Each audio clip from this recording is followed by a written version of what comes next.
Hi from New York. Looks like someone here convinced someone else to believe in the Rocket. No, shoot. See, that's why. That's why Brew is the Hornets. Chris, can we just do it again? No, can we do it again? Just take the same shot. Right, chip shot. go ahead. It's so. I promise. Chris, I can we do it again? should be the Hornets guy. No. So this just live from New York, the confirms show it. that convinced someone here to believe in the Charlotte Hornets. The H.O. I didn't need Houston. convincing. What are you talking about? You said they were cute. How many times has LaMelo been on the Bud list? Me imploring, begging, Melo, One play time. winning basketball. One That's time. it. Nah, at least Twice. Once when he was in At Australia. least twice. The Hornets are the real deal. Today, Josh Allen gets a new number one wide receiver. How far can Josh and DJ Moore take the Bills? Meanwhile, World Baseball Classic underway. Who do we have? Is Nick actually going to call us from the game in Tokyo? And the Pasquatch joins us in about 45 minutes. Meanwhile, most motivational segment in all of sports, it's the Bud List. What a Bud List. Breaking news today. Tatum's back. It's a big name Bud List. Yeah. Huge. Big name. Heavy hitters. Yeah.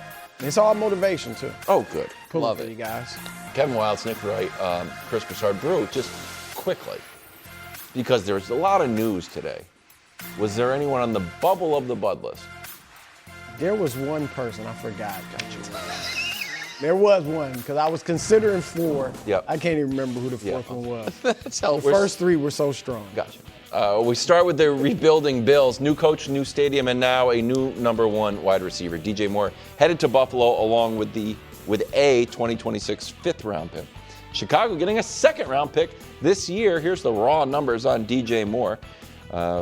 50 catches, 682 yards. Honestly, I thought these were going to be better. 6 touchdowns. He didn't have a great year. No Bills wide receiver had more than 4 touchdowns, but these are career lows for him. Yeah. Didn't really vibe with Caleb. What does this mean for Josh Allen? I love this. Great. I love this for Josh Allen and the Bills. All right? And look, if they had gotten A.J. Brown, I would have been like, oh, this is great. However, and he's better than DJ Moore, but there's the chance of him, being a distraction. Let's put it that way, okay? I don't think you have that with DJ Moore. I know there were some frustrations with him and Caleb, but for the most, I don't think you have that with DJ Moore. If they had gotten Mike Evans, I would have liked that too for Buffalo. However, Mike Evans will be 33 next season, all right, before next season. And so, how much longer does he have? Is he even still a number one, a bona fide number one? So I think DJ Moore is a legit number one. Obviously, we saw the numbers last year. Rome Odunze kind of became their number one guy, got hurt, and even Luther, Burden after that was kind of, the numbers aren't what we expected. But DJ Moore, I think, is a bona fide number one talent. In Carolina, he had 3 1,000-yard receiving years with Teddy Bridgewater, I think Kyle Allen, and Darnold before the resurrection as his quarterbacks, as his main quarterbacks. Cam was hurt one year, in and out and all that. So I think he's a legitimate number one. I'm not saying he's top 5 or anything, but legitimate number one.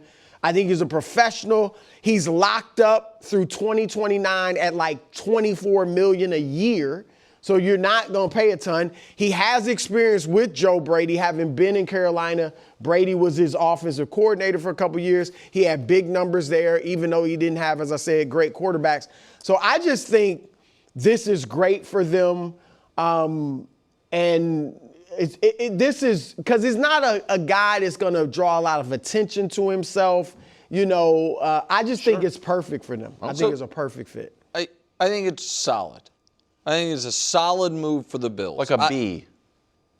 Yeah, here's what You agree he's a legit number one? So I think he is an average number one.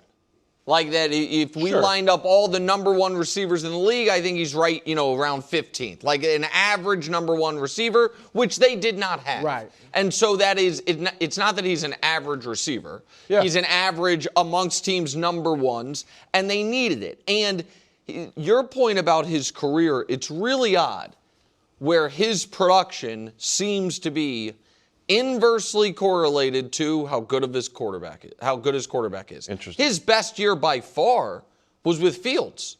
He had 1,300 yards with Justin Fields his second most productive year, I think, was the Kyle Allen year, a year where the 18 yards a catch. Right, and so he seems to be a guy that, at least throughout his career, underwhelming quarterbacks, if they're like, man, lock on to him, he will go and be productive.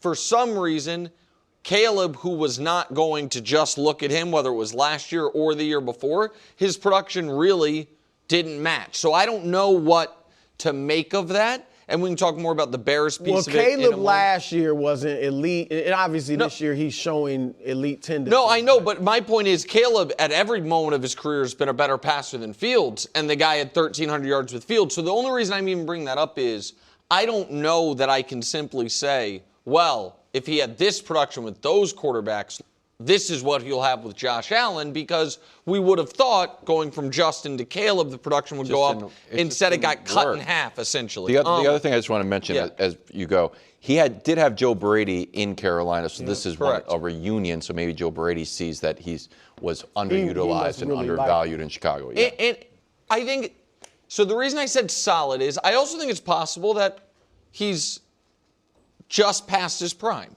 Really? Receiver's weird. He'll be 29. He'll be 29 this offseason. You know what? And so I think receiver's a weird position where it's obviously 29. You can still be at the peak of your powers, but not always. But despite all that, I'm trying to neg the move because they didn't giving up the 60th pick is totally fine. And they got back a fifth. So it's totally reasonable. And to your point, this year's contract is guaranteed. Next year's de facto guaranteed. And then after that, it's pay by year for them. And $24 million for number one receiver is not bad. But the reason I like it the most is I think teams never want to risk opening free agency with gaping, glaring holes. Sure. That you are then, especially if you're not drafting super high. Like the Raiders have a glaring hole at quarterback. They know where they're going to get him. If you're the Bills and you didn't address receiver before the start of free agency, then all of a sudden, it's like, are we going to pay 150 cents on the dollar for Alec Pierce that doesn't really solve our problem? Or are we going to roll the dice that at pick 26, a receiver we like is there when we did that previously, and that's to a degree how we ended up with Keon Coleman. I'm not trying to kill him either, but like that hasn't worked out. So they made it so they don't. Receiver is not something KW that they absolutely must overpay for. They stabilize that, I think they may draft another receiver too. 100%, which could happen. Yeah. But quickly, I want to touch on the Chicago side of things. The last pass of the year was this interception that Caleb threw that DJ Moore was criticized for being on the wrong page, not giving his all. There's differing opinions on it. Here was Caleb's season when targeting DJ Moore. So again, DJ Moore didn't have a great year by any stretch. However, Caleb was pretty good when he was targeting him on the team, second, third, 6 touchdowns, tied for first. Passer rating was 102 when he was throwing him the ball. So what do you think this means for Caleb? I think Caleb will be fine. I mean, Rome Odunze is their number one receiver. Luther Burden has shown that he's good. They got the tight ends. Loveland, I mean, was better than Kmet for them. So, they're fine. I don't know. I don't want to overplay or overstate whatever issues may have been with him and Moore. A lot of people have done that, particularly with that miscommunication. There seemed to be a little frustration or tension there. I don't think it was too much, but I just think they'll be fine without it. They got enough weapons and talent. And, Colin was saying, do they use some of the money they've cleared up to go get a Max Crosby or maybe the center Tyler Linderbaum? So, yeah, I mean, I think they'll be fine. They got enough receivers. Yeah, so I agree with that piece of it. I think had they not traded him, he would have gone into next year as their fourth option. Because I think Colson Loveland's going to be their number one option. That was Ben Johnson's first pick. Yep. He was excellent. You saw Burden come on at the end of last year in particular. And, they spent a high pick on him. And Odunze, they obviously spent a very high pick on before Ben Johnson got there. And so I think that they are, I don't want to say they're not going to miss DJ Moore, but if he was going to be their fourth option, $24 million to be the Bills' number one receiver is a bargain. $24 million to be the Bears' fourth option is a misallocation of resources. And I don't think they'll miss him. As good as I think he is and as liking for Buffalo, I think they'll. I don't think you miss him as long as your guys stay healthy. You know what I mean? And so that's the concern.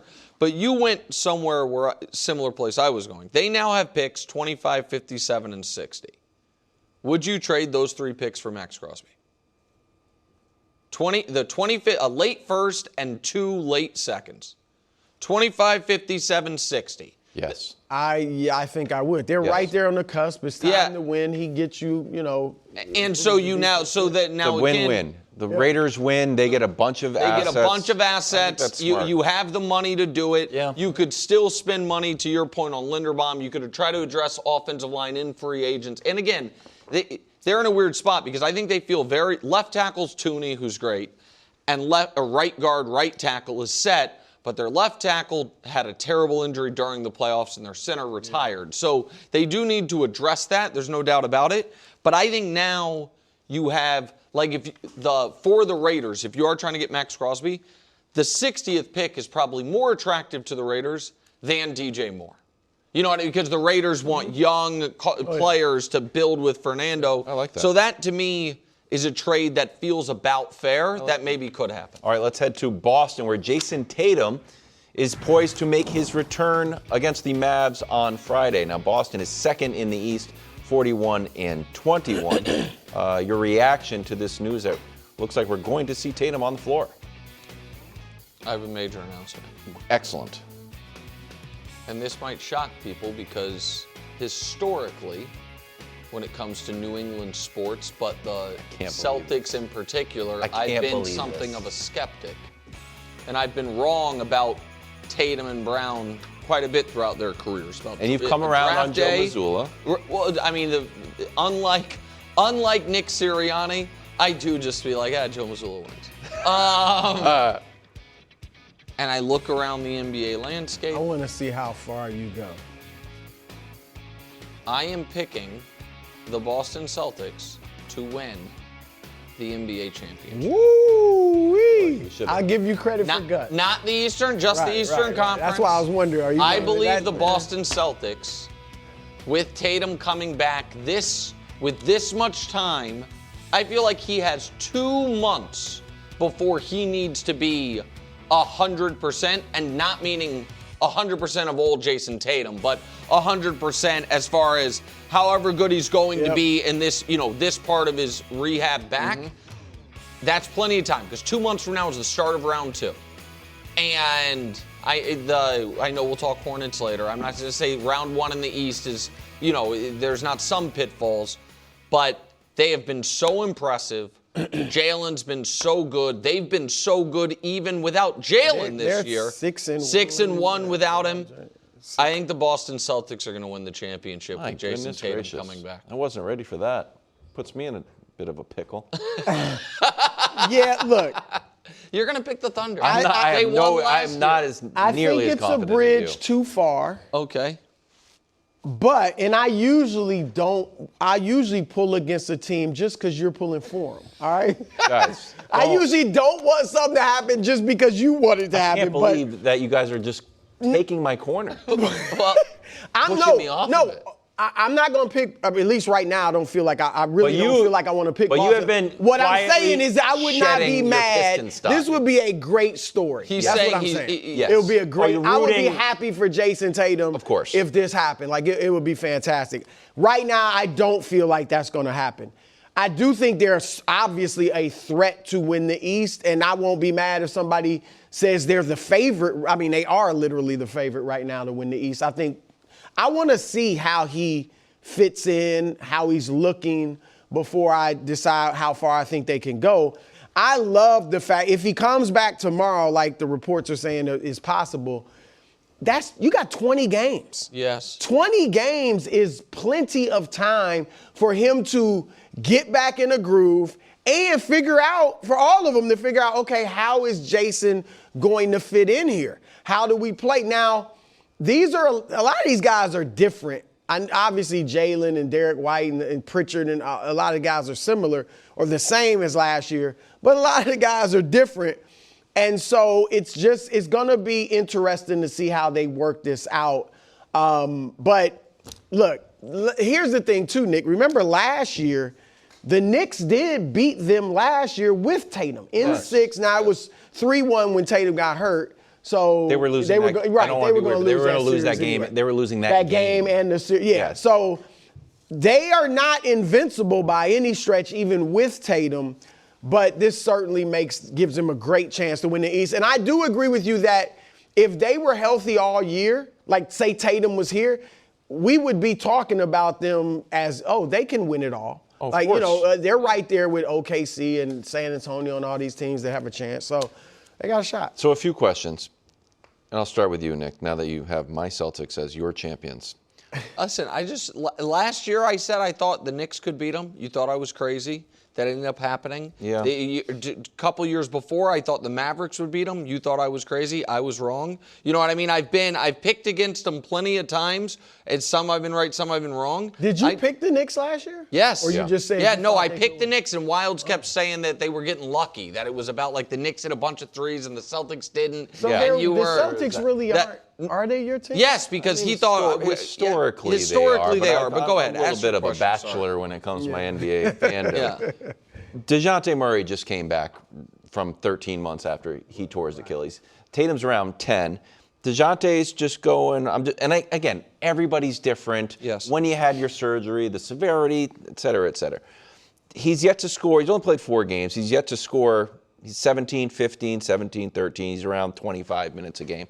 Do you think that is a average benchmark of where we expect to see Tatum? No. He certainly doesn't look like DeJounte Murray of old, but he looks better than DeJounte Murray on the bench in regular clothes. Yeah, so listen, here's one of the reasons I'm optimistic about it. Brew, who's the NBA superstar you have said, a modern superstar, that is the easiest to just drop into a team? Durant. There are some real similarities to Durant and Tatum's game. I'm not saying there are differences, obviously, but they're just like there are a lot of similarities to Luka and LeBron. You see one guy maybe kind of watched the other guy growing up and modeled some things. There's some real similarities to Tatum and Durant. And I think that even if Tatum is a reduced version of himself, his raw size and scoring ability from the perimeter will, not necessarily three-point line, just from mid-range to the three-point line, sure, will be plug-and-play-ish. DeJounte Murray's different. So much of his game was athleticism like and speed, point guard. Totally. Where I think Tatum will take the longest to get back to himself is his ability as a slasher and his ability as a defender. But who he's stepping in for in these minutes, just by virtue of the fact that he's 6'9", he's a better defender than him. Oh. You know what I mean? Like, if he is taking minutes from, whether it's Hauser or Shireman or whomever, like, he is going even at a lesser state. He's not going to hurt their defense. So, I don't know. I do not think we're going to get 28-point-a-game Jayson Tatum this year or this playoff run. Mm-mm. But I don't think they have to have that when they were already one of the better teams in basketball to have this put them over the top. Yeah, and their system, play hard on defense, be connected to your teammates, communicate, which he can do. Yes. And they spread the floor. Yeah, shoot threes. It's 5 out a lot of times. Shoot the 3. And for those few guys that can actually beat their guy off the dribble, Pritchard, Jaylen Brown, and we'll see if Tatum can still do that at this point. That's what they do. So it's not like that. I don't want to belittle it because Mazzulla is fantastic. Mm-hmm. But I do think he can fit into that pretty seamlessly. I'm happy for him. I'll be rooting for him. I also wouldn't mind if it turns out he wants to play at the beginning of next year. His long-term health, I'm a little bit stressed about, I guess. So not health, making sure that the real Jayson Tatum is back. And a part of me feels like this jeopardizes. If you're assured that he's not going to re-injure himself during this playoff run or whatever, you still have question marks about whether he should be playing? I thought, and again, everybody's different, that Aaron Rodgers looked very different 2 years after the injury than one. But he didn't re-injure himself. I'm not saying, but I know, but I'm saying just it feels like a 2-year injury. So this is. I'm not talking about re-tearing it. I just mean, if you're talking about Durant, if Tatum was on Durant's timeline, he would come back in November of next year. Right, and I guess my point is this. I think it is fair to say we should not expect to see first-team All-NBA Jayson Tatum until November of next year. But to use the Rodgers comp, was Rodgers, fresh off an Achilles, still a better option than Max Brosmer?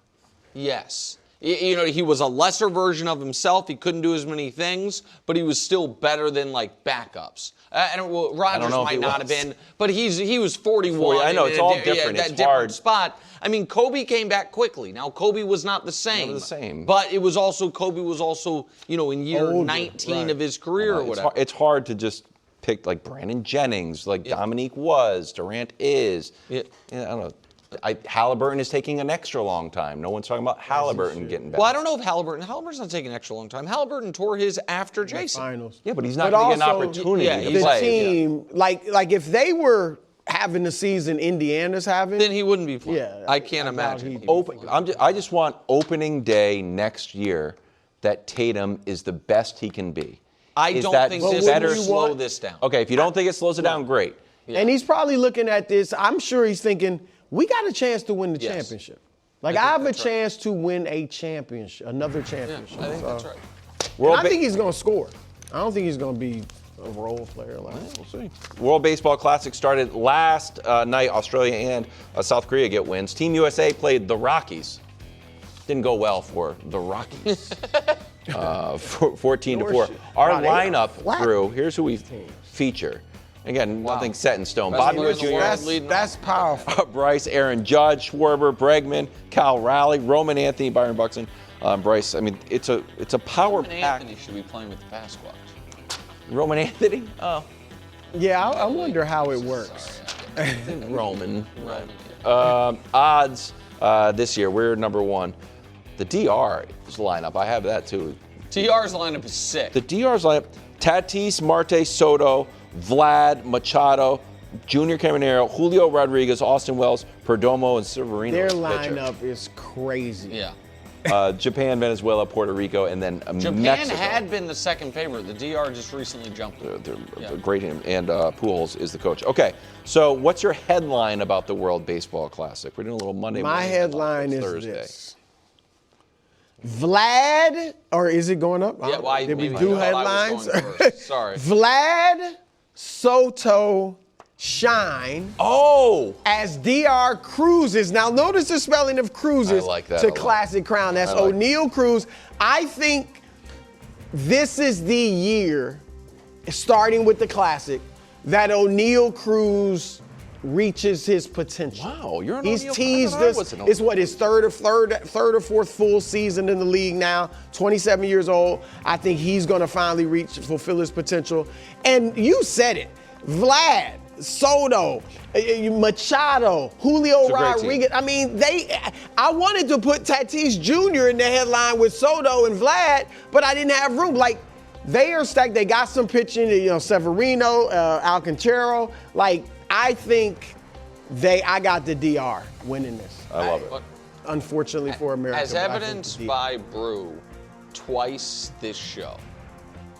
If anything this show is known for, seeing a corner that someone else used to be on, they've abandoned it and grabbing it. Maybe I did that to Wilds with the Celtics. Maybe Brew did it, is trying to do it to Wilds with the Hornets and with O'Neal Cruz. Yeah, the O'Neal Cruz was my guy. Look at the tie. So I was talking about you know what? I looked around and I was like, wait a minute. I think that corner's open. And it's not only a corner, it's a gorgeous island in the Pacific Ocean where I might be traveling to. Showtime! Brew misses the boat. Is Ohtani becoming the GOAT? Because you guys are right. America and the DR have the rosters, but they've got that guy.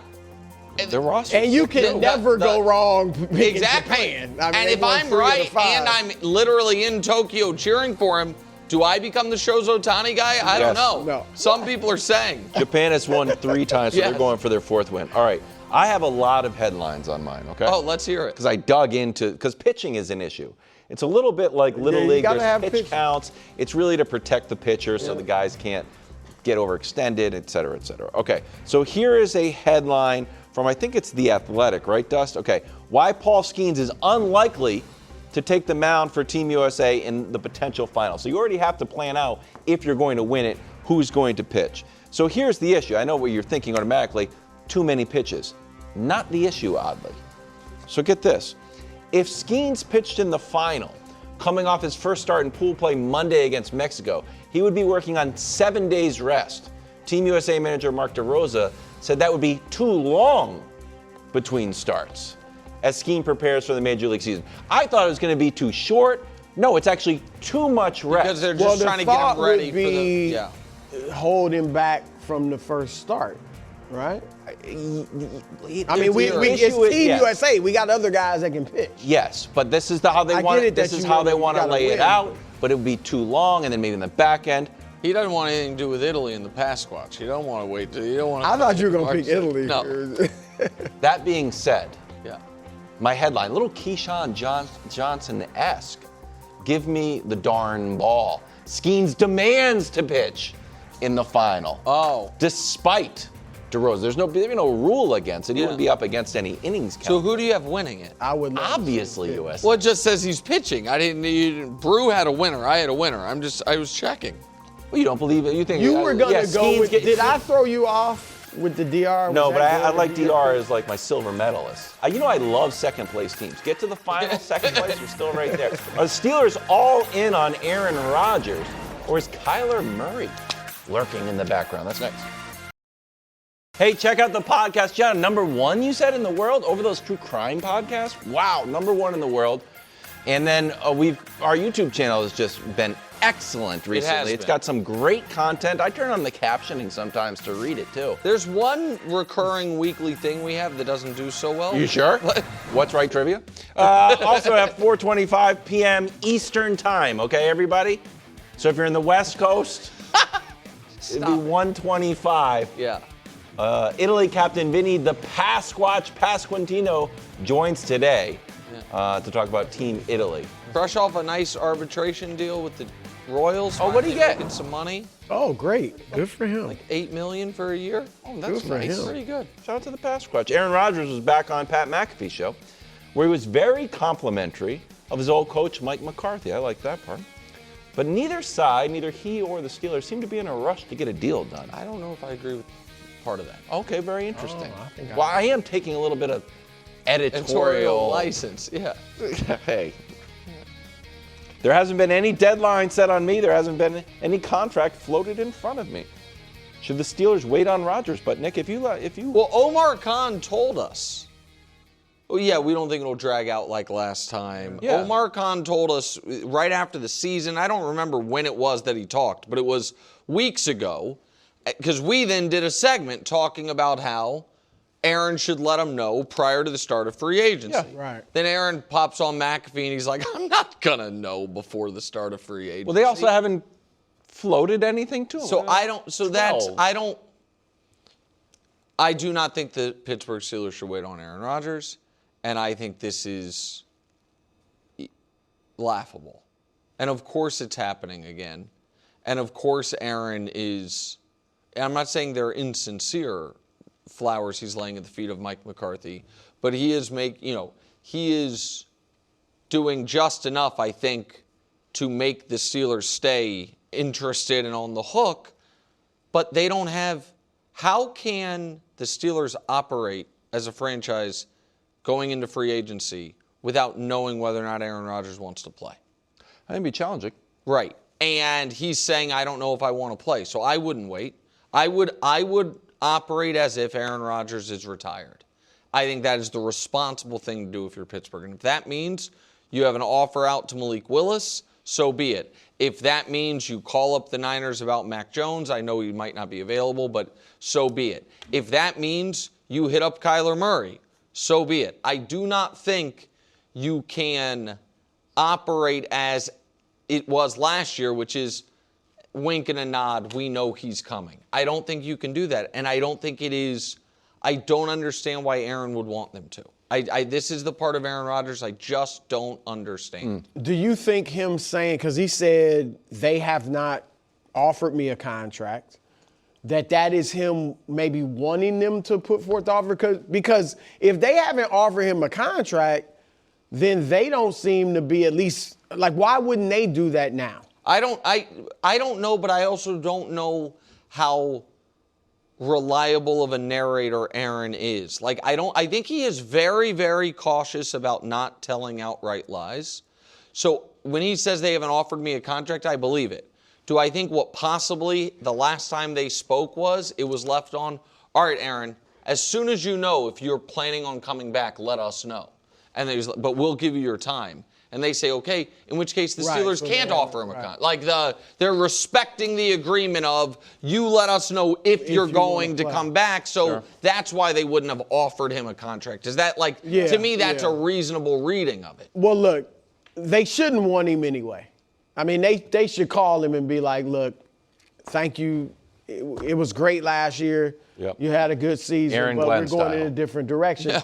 But even if, for the sake of the question and discussion, if they do want him, they still shouldn't wait. Like you said, they have got to know before free agency if he wants to play.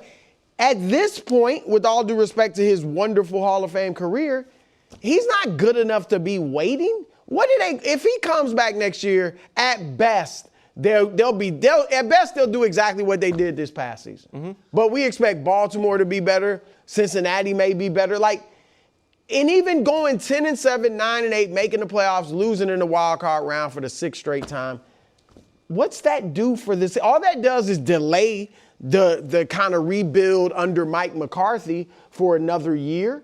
So they shouldn't be interested at all, but they certainly should not let him hold them hostage. And now we can't go after Willis or Kyler or whoever they might want to get. Kirk Cousins. This is ridiculous. Who I don't know that Rodgers is better than Cousins.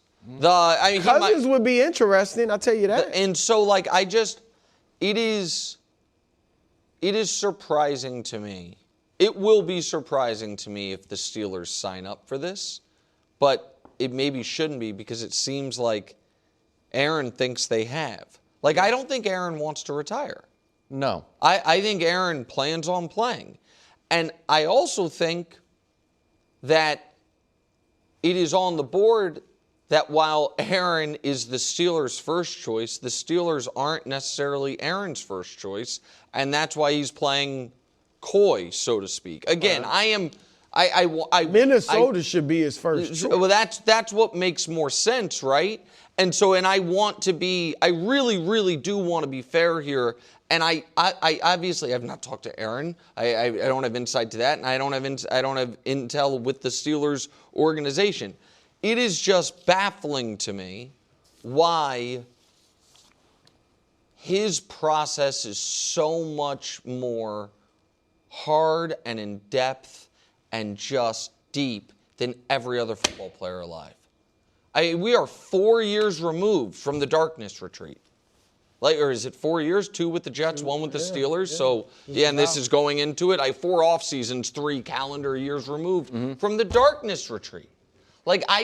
Everyone else seems to be able to get there 90% retired then 3 seasons, 2 organizations ago. Injury, a serious career-threatening injury. It's just annoying, I guess. The Knicks had 2 shots to tie the game last night at the Garden against the Thunder, neither connected. OKC leaves with a victory and a very comfortable, but teetering on arduous coat. Here's SGA. Good team. Obviously a good offense. Then they have really good defenders out there as well, so they're well balanced. They're obviously top of the East for a reason. They're a good team, playoff team. But yeah, really good roster. What are we supposed to do here? What are we supposed to do? Supposed to let Brew talk about the Knicks. Okay, go ahead, bro. What's the question? Do you believe in New York more despite the loss? Since SGA, it was hard to make out behind the coach, the collar, but he was very complimentary, even though. You're asking me this because for some reason people think I'm a Knicks hater. Well, you never say anything nice about them. What? I covered the Knicks as a beat writer and enjoyed every moment of it. Well, that's more just a fact from decades ago. Well, okay, let me say this to nice Knicks about fans. this team. Let me say this to Knicks fans. And Ramsey, I'm talking to you as well. Ramsey walking around with a smile on his face today. Yeah. Look. He was like, finals preview. No moral victories. No moral victories. You guys are a legitimate championship contender. You guys have more experience and age on you than the Thunder do. It was at your house in Madison Square Garden. Yeah. So you shouldn't be walking around all proud like a peacock because you only lost by 3. That's all I'm saying. No moral victories. All right, now that said, I do think there were positives that you could take from last. This is not a moral victory. I'm just saying that you did some good things. This is not a moral victory. It's simply positive things from a loss. Because they lost, does that mean everything was bad? No, but you just did a whole some stuff. Showed some stuff. Should they feel good about the things that you saw? They should be able to sit in the film room with Coach Mike Brown, and he should be able to point out some good things. Like, hey, I like that our defense continues to play well. Yeah. They held OKC to 103 points. OKC averages 119. One of the top 5 Some people would call that. No, you just say, hey, we did some good things. Oh. You say on a day where we didn't shoot the 3 well, and the Knicks are great, one of the best 3-point shooting teams in the league, 37%. They only shot 29%, I believe, from 3. And they were on a day we couldn't hit the 3, we had a chance to win. So we did some good things, down fellas. 15, fought back. Fought back, got in it. All right, so we did some good things. Here's the thing, and I want to say this loud and clear. When I say the Knicks should win the East, I am not trolling. No. I am not trying to set them up so that 2 months from now, if they don't, I can crush them. Mm-hmm. I'm saying it, Nick, because they should.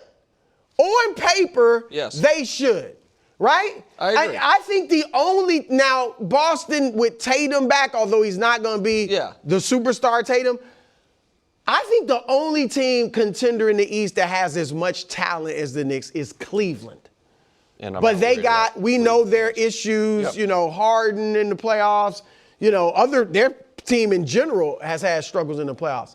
Detroit doesn't have as much talent, doesn't have the shooting. Boston, you got Tatum just coming back from a serious injury. So they lost. So they should win the East. So they lost, but they should feel pretty good about it.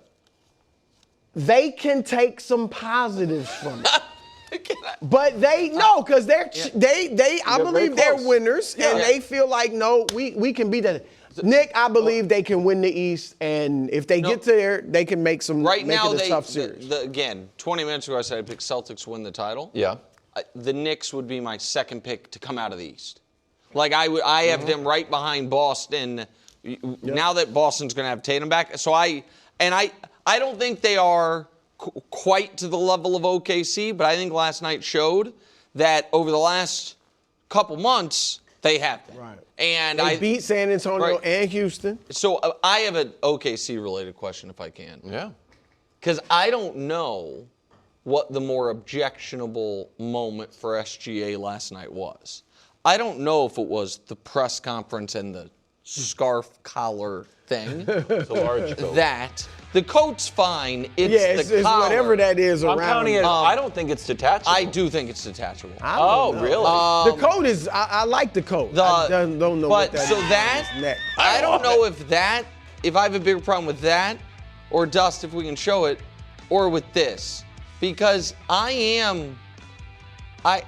I mean, so this, by the way, was foul. You can't call that. That's the official. not on yeah, SGA. That's on the official. It's a little bit on SGA. You can't blame, but It's a everybody little bit does on that. SGA. If I am running into traffic in 10 feet before a car comes, jumping and falling on the ground, and then they arrest the driver, yes, that's a little bit on the cops. I'm doing But business don't you as think business is being athletes done. do this? And Mahomes with the little fake, I'm going out of bounds. No, hold on. I'm going to get a yard. Yes, I mean, guys it happens. sell This was calls. right. SGA's stuff he is, of this stuff, public enemy number one, and doesn't need to be. He's too good of a player. And so That's bad. I mean, I agree. And I thought he had a charge early in the game. Should have been his third foul. Right, but that's just a missed call, at least. That's not a flop. Yeah, right. This is, I'm not That's trying like to a make the flop. basket. All I'm trying to do is trick the ref.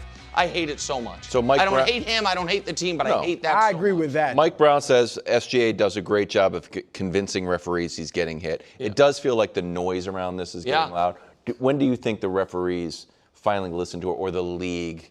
Like, hey, keep an eye Well, the on league SGA. doesn't need to. I mean, it's on the refs. And they're making mistakes. I don't think SGA, you remember when Jordan played, or even a LeBron, like they've got such stature, even referees are human and you can get caught.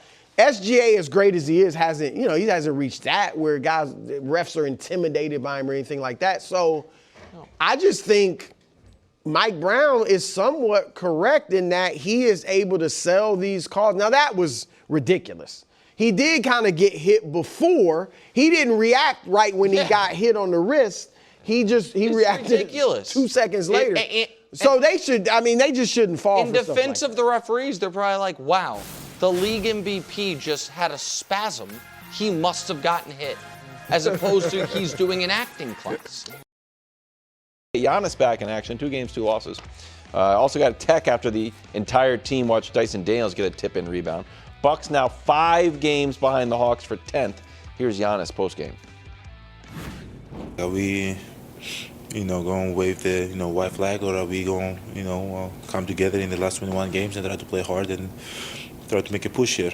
And it started tonight. I think Atlanta was the team above us, and a game like this counts for 2. And I feel like we came out and we set the tone. But after that, we just fell flat. When you play for something and you're facing adversity, you figure out a way to buckle down and respond. And I feel sometimes we don't do that. Brew your reaction. Well, look, Giannis is an all-time great player. He's a champion. He's loyal to this franchise, loves the fans, the franchise, all that. So he certainly has earned the right to say whatever he wants and be critical of his teammates or whatever. So he has that right. But I think one of the detriments to basically not making a decision, like holding the franchise and the players in limbo, is that sometimes when you say some of the things he's saying, it can come off the wrong way. I don't think anybody in Milwaukee in that locker room, this is just my opinion, is trying to hear him question their effort, their heart, their desire. Because if you listen to the whole thing, he's like, we came out, but then we lose energy, we lose spirit. What are we playing for? Things like that. I don't think anybody's trying to hear that when they're looking at it like, well, are you even committed to us? Because with the story that you might leave, it's an indictment on all the other players in that locker room. But he's committed to him the rest of the year. Yeah. Well, hold on, let me finish. If you leave Milwaukee and you say you want out, I'm in that locker room. That's because you don't think I'm good enough. Yes. Well, yeah, you're probably not. They're not good enough. Okay, but I'm just saying they're going to feel a certain way about that. Well, too bad. All right. Spend more time in the gym. Well, look, secondly, I'm just telling you, I think what their mentality probably is. You missed half the season. You've missed 20. You've played 29 of the 62 games, and you're questioning our heart and desire and things like that. So I just don't think it's the time to be questioning that stuff. Wow. So I really feel that, and I think they're obviously not better without Giannis, But they were 8-7 in the little stretch that he missed. Yeah, they were playing tomato can state. They're a tomato can. That's a good point. So, I mean, like I said, he has the right. He's good enough to say. I'm just saying, I don't know that it's going to sit well in that locker room. I'm not a franchise all-time great. I haven't won a championship for them. I haven't played with any of those guys. Hit your free throws, though. I'll question it. Yeah. I'll do it. I'll just go ahead and say it. This was their biggest game of the season. This is the team they're chasing. They are on a 3-game losing streak. This was a game they absolutely had to have if they were going to have a chance to go up and stake this spot from Atlanta. And they got clocked by the Hawks. Yeah. They lost by 18 in their building. So that's because they didn't give effort? Well, everybody except Giannis? It's either that because Giannis was fine. In limited minutes, he had 24, 5 and 4 on 75%. Or 67%, pardon me. He was not the problem. No. And so either the guys weren't all the way locked in, or they're even worse than Giannis. They're a bad team. Well, so like I don't.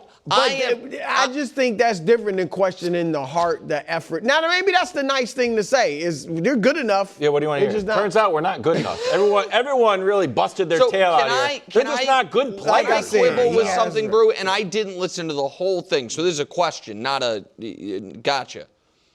Was he questioning their heart or questioning their effort? Because I think those are two different things. I think they're similar things. I think they can be similar, but you understand the distinction? Because he said we're good enough. He said we have the, shooting, he said we're good enough. We're not playing hard enough. We're not, yes. That's to me, because I think it's one thing to be like, you didn't try hard enough today, and to say, your heart wasn't it, or you don't have the heart. To me, one is more of an indictment, but this was a game they had to have, KW. Yeah. And they didn't get it, and it wasn't close. They are teetering on the edge of not only the play-in, but something far more important to us. They are teetering on the edge as they try to go for the 10 spot. Mm-hmm. Our meeting is at 10. And they are on the Hubs line. Hubs is our executive producer. And he's going to see the next Bucks topic. I'm like, well, why don't we talk about the Bulls? Yeah. They don't have Giannis. They've got one. Well, they have 25 wins, and the Bucks have 26. They are closer in win percentage to the last place Pacers and Nets, who aren't trying, than they are to the Cavs, who are just middle of the pack. Yeah. They're almost. It's an editorial We're talking about Giannis. Match. We're not talking about the Bucks. We're talking about the Bucks. Bucks are. They're almost done. We have. Giannis should get out. Well, they should move out. They should move him to. But listen. And they get to the 10. Well, you know who's 10 in the West? The Blazers. You know how many times I've mentioned the Blazers? Just then. You saw it. You know who was 10 in the East until yesterday? The Hornets. The Hornets are on fire. How dare you? I wrote down here. They lost 4 in a row. The whole season counts. Are the Bucks good at anything? I'm just telling you. Are the Bucks good at anything? But they're good at getting Giannis. The 10 seed is not the line of demarcation for us to talk about them. They've been the number one team since a random day in January. You're tweeting about the Hornets. They've been the best team in the NBA since a list. random day in January. For that. Coming up next, the Bud List. And do I have more Hornet stuff? You better believe it. Welcome to Buzz City North. Next on First Things First. Live from New York. The show's getting prepared for the World Baseball Classic. You're going on vacation again, which is very interesting. Yeah, not again. I haven't been on vacation yet. I have not been on vacation. I was meeting. I was meeting with executives. I was doing the podcast. I was like Brew would do, just getting other businesses in line. I was doing a lot. I've earned a little time off. I wasn't hanging out. Enjoying himself. I wasn't hanging out. You guys, you know what? Full disclosure, America. Our dark week was predicated by your kids' time off school. It didn't line up with me, so I've taken a different week. Got you. So you're going on vacation with your kids? Second hour of First Things. Second hour of First Things First. Today. No. Is tonight a must-win for Luka and LeBron versus the Joker. We're going to have a little changing of the 5 and 6 seeds in the West. It's a sneaky big game. Lakers couldn't get this one tonight. Yeah. Meanwhile, the Pasquatch joins the show to talk World Baseball Classic. He's playing for Italy. Some great stuff there. But right now, of course, you're in for some real motivation. Also, a time where we read some viewer mail. Christina out today. Hubs went to the post office and got today's mail. So You made him go in the rain? he volunteered. Wow. Good for him. He's a hard worker. Oh my God, he's doing Drinks great. a lot, but Well, work hard, play hard. That's what my dad used to say. Dear Wilds, love the show. Thanks. From on behalf of everybody. It's not just my thing, okay? Does Cowboy Brew only listen to country music and Black Boy Max? Well, that's a great question. Sincerely, Ryan and Brian. Well, Cowboy Brew is, of course, partial to cowboy music, because when the cowboy hat comes on, when in Rome. And Black Boy Max is friend of the family. Friend of the family. But you also have a variety of interests, and Gianna wanted to see if you were interested in this song that she found via our Reddit page. Yes. So take a listen. So, really, sadly, Wilds, I'm not surprised. This is a real song. It's on our Reddit. Listen. Thunderstruck, a brother is stupid.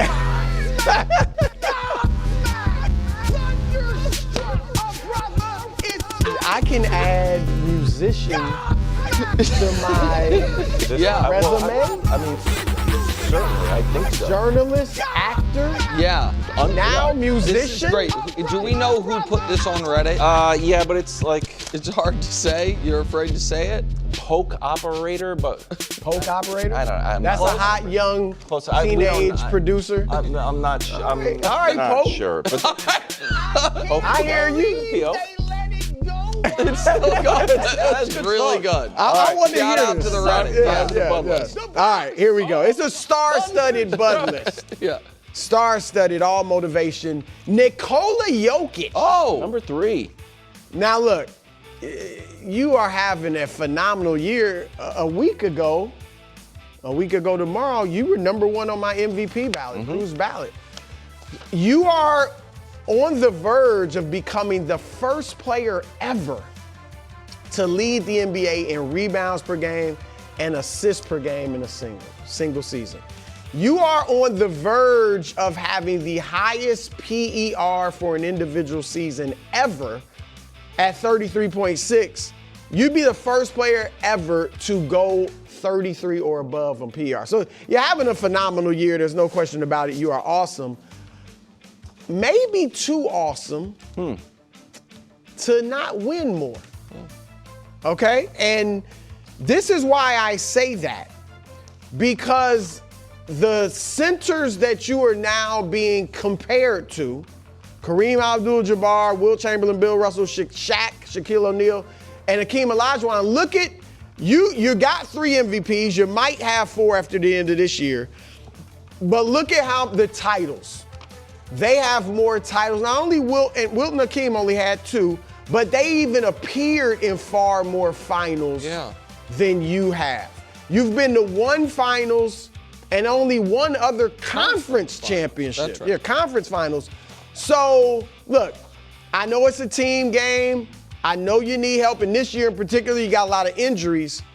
But you are 31, and I know that's not that old nowadays, but 31 years old, coming off playing kind of with a knee injury. You just came off wrist injury. There's talk about that bothering you.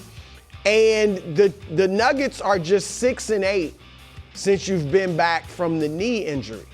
And so I'm just pushing, like you want to get into that group, but I think Nick takes more winning to kind of comfortably be in that group. I think right now you're right there with Moses Malone, who won 3 MVPs, 1 championship, but did go to 2 finals and 3 conference finals. Can I just ask you this real quick, Brew? It feels to me like, and I don't know how much Joker cares about this at all, that wherever he is right now in people's all-time pantheon, he is at the ceiling he can be at until he wins another title. Yeah, I would agree like that, winning the I would agree MVP with this that. year and next year.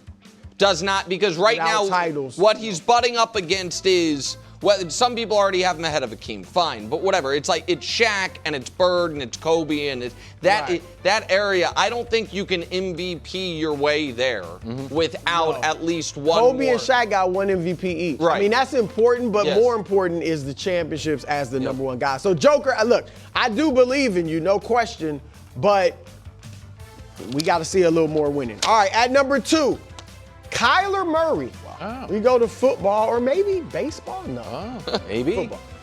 Look, Kyler, great Classic. text or whatever, tweet, whatever it was, to the Cardinals fans when you were released, and even some of your teammates when you were released. All right? The line that stood out to me, I am sorry I failed us. Okay? And look, and I'm not trying to rip, you did fail.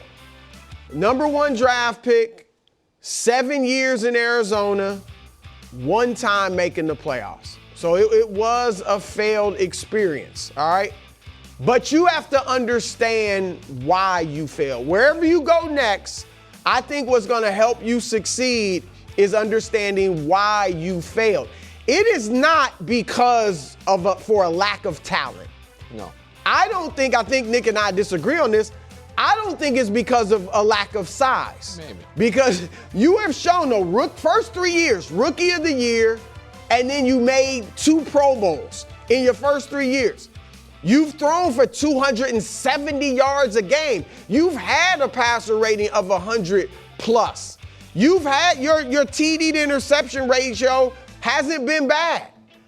But I think the reason that you did fail there was because, and the reports are all out there, lack of study habits, maybe a lack of work ethic, maybe some arrogance that rubbed some teammates and people the wrong way. And so wherever you go next, Minnesota, Pittsburgh, Miami, the Jets, whoever and wherever it is, those are the things I think you need to correct. If you could just humble yourself, learn from this experience, and obviously study, you know by now that's what it takes at this level, and have maybe an attitude adjustment in some ways, I think you can succeed. I don't think there's a question about that, at least in my mind. So Kyler, I do believe in you. All right, at number 1, the man of the hour, right? Jayson Tatum may return tomorrow, but certainly returning, the reports are from Shams, this season. And first of all, Jayson, we're glad to have you back. Congratulations. It is a credit to your work ethic, your hard work, and your high character that you can come back. Regardless of how well you play or whatever, those things are unquestionable just for you setting foot on a court again this season. Now, a lot of athletes will tell you, most, if not all athletes say, when you return from an injury, it is as tough mentally as it is physically.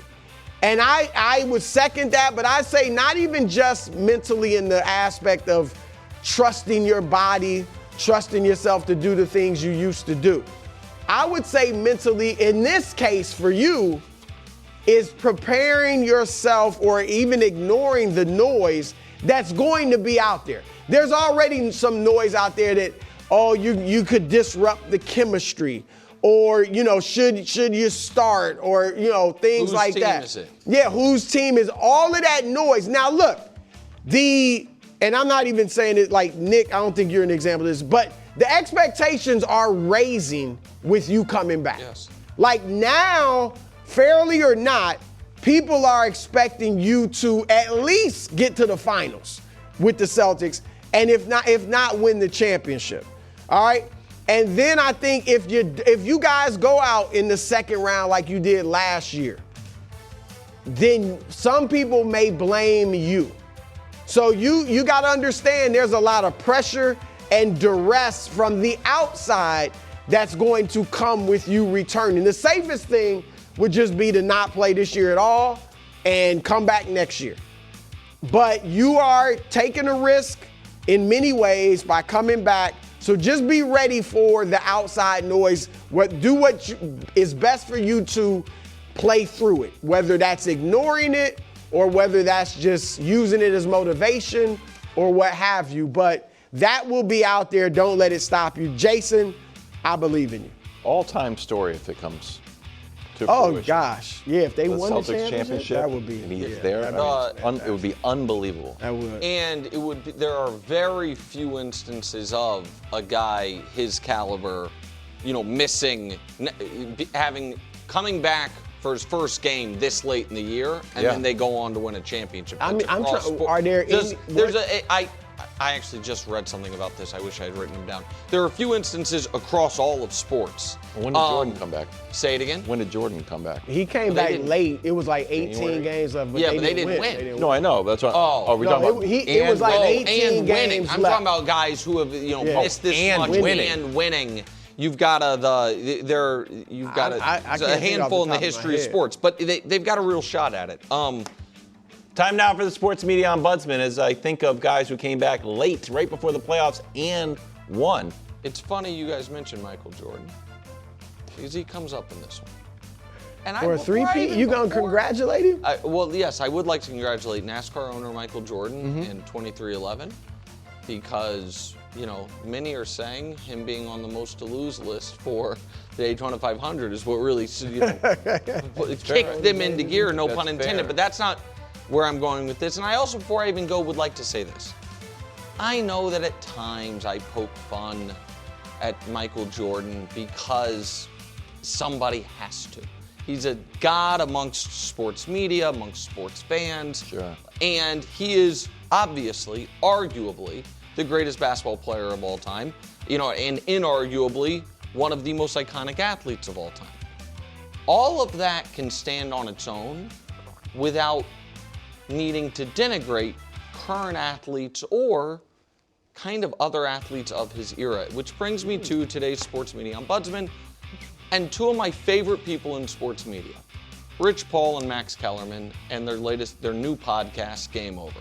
Rich, I've known, kind of pseudo work with. Max, I kind of interned for on a radio station 20-some years ago at ESPN Radio in New York City. I interned for Michael K's show. Max's show was on after. He was always so nice.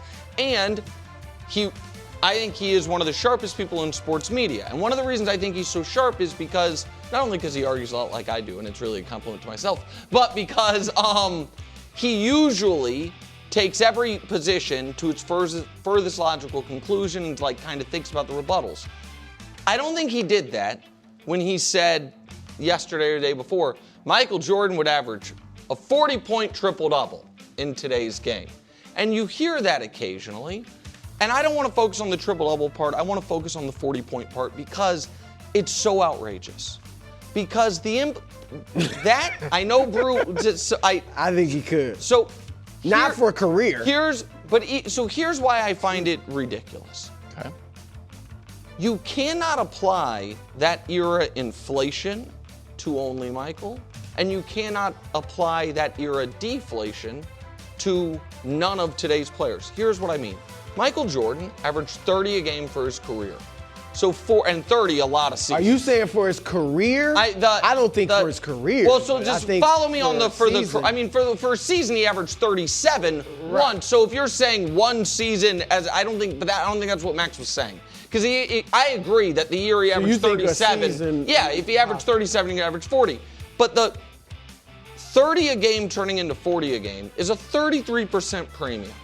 Which, if we apply then to other guys so Dominique Wilkins, if he played today, would be 36 a game because he was 27 a game for his career. And what about the big-time scorers today? Are we cutting their scoring by 33% if they played back in that era? So LeBron and Kevin Durant, who averaged 27 a game, they're knocked down to 18 a game, which is Jamal Mashburn. Well, no, obviously not. Carmelo Anthony. He's all of a sudden Hornets Del Curry. He's 15 a game. No. I don't think anyone's... That is my exact point. Of course nobody's saying that. But then then the argument falls apart. If what you're saying is that it is so much easier to score today than it was then. Do you think it is? I do think it is easier to score today, but not enough to where you're going to go from a 30-point per game for your career to 40. I would be shocked if he's saying that for a career. Well, I think he's probably saying a few seasons. Like, I think he could average 40 a few seasons in today's. It is half of the, well, not half for him, but so many more of the shots he took would be worth 3 points versus 2. What? He would be because he'd be shooting more threes. He'd be just like LeBron, had he played in Jordan's era, would have been a better post player because you had to. That could be a strength that he's never really utilized. Jordan would shoot more threes in adjusting to the type of game, and he would score more points just for that reason alone, let alone it's so much easier to get to the rim. They give you the mid-range shot. Like, so I wasn't he trying could for a few to, I wasn't, we don't have to spend a ton of time on this. I reject the notion that Michael Jordan was, when the line wasn't moved in, a bad three-point shooter because he didn't want to be good at it. I would, if he said he didn't want to be. I mean, you could believe it or not. I know he said it. He in the years the line was where it is now, he was 29%. He shot for the era, a little above more. He shot more often than the average player. He shot 1,800 for his career. About 600 of those were in the years when the line was average moved per in. game. For his entire career, which is again above average for the time. But they didn't shoot it back then. I understand, but even the great ones didn't shoot it. Right, but the great it is common wisdom, conventional wisdom, that if Michael Jordan wanted to be good at three-point shooting, he would have been. And my, I guess, controversial take is I think Michael Jordan wanted to be good at everything, and this was the one thing he just wasn't good at. And the only years he was good at it was when the line was moved. You really think if Michael Jordan played today, he would not have been a better three-point shooter than back then? No. I didn't say he wouldn't be incrementally better. But I do not think that a guy who played 15 years in this league, only shot a high number of threes when the line was moved in. Right. And the other years, it shot 29%, and I'm rounding up for his career, would not all of a sudden be a good three-point shooter. I don't think that. LeBron went from being a bad mid-range and three-point shooter to being a good three-point shooter. Correct. He got better at it. Because he worked on it. And I don't think Jordan really worked on the three.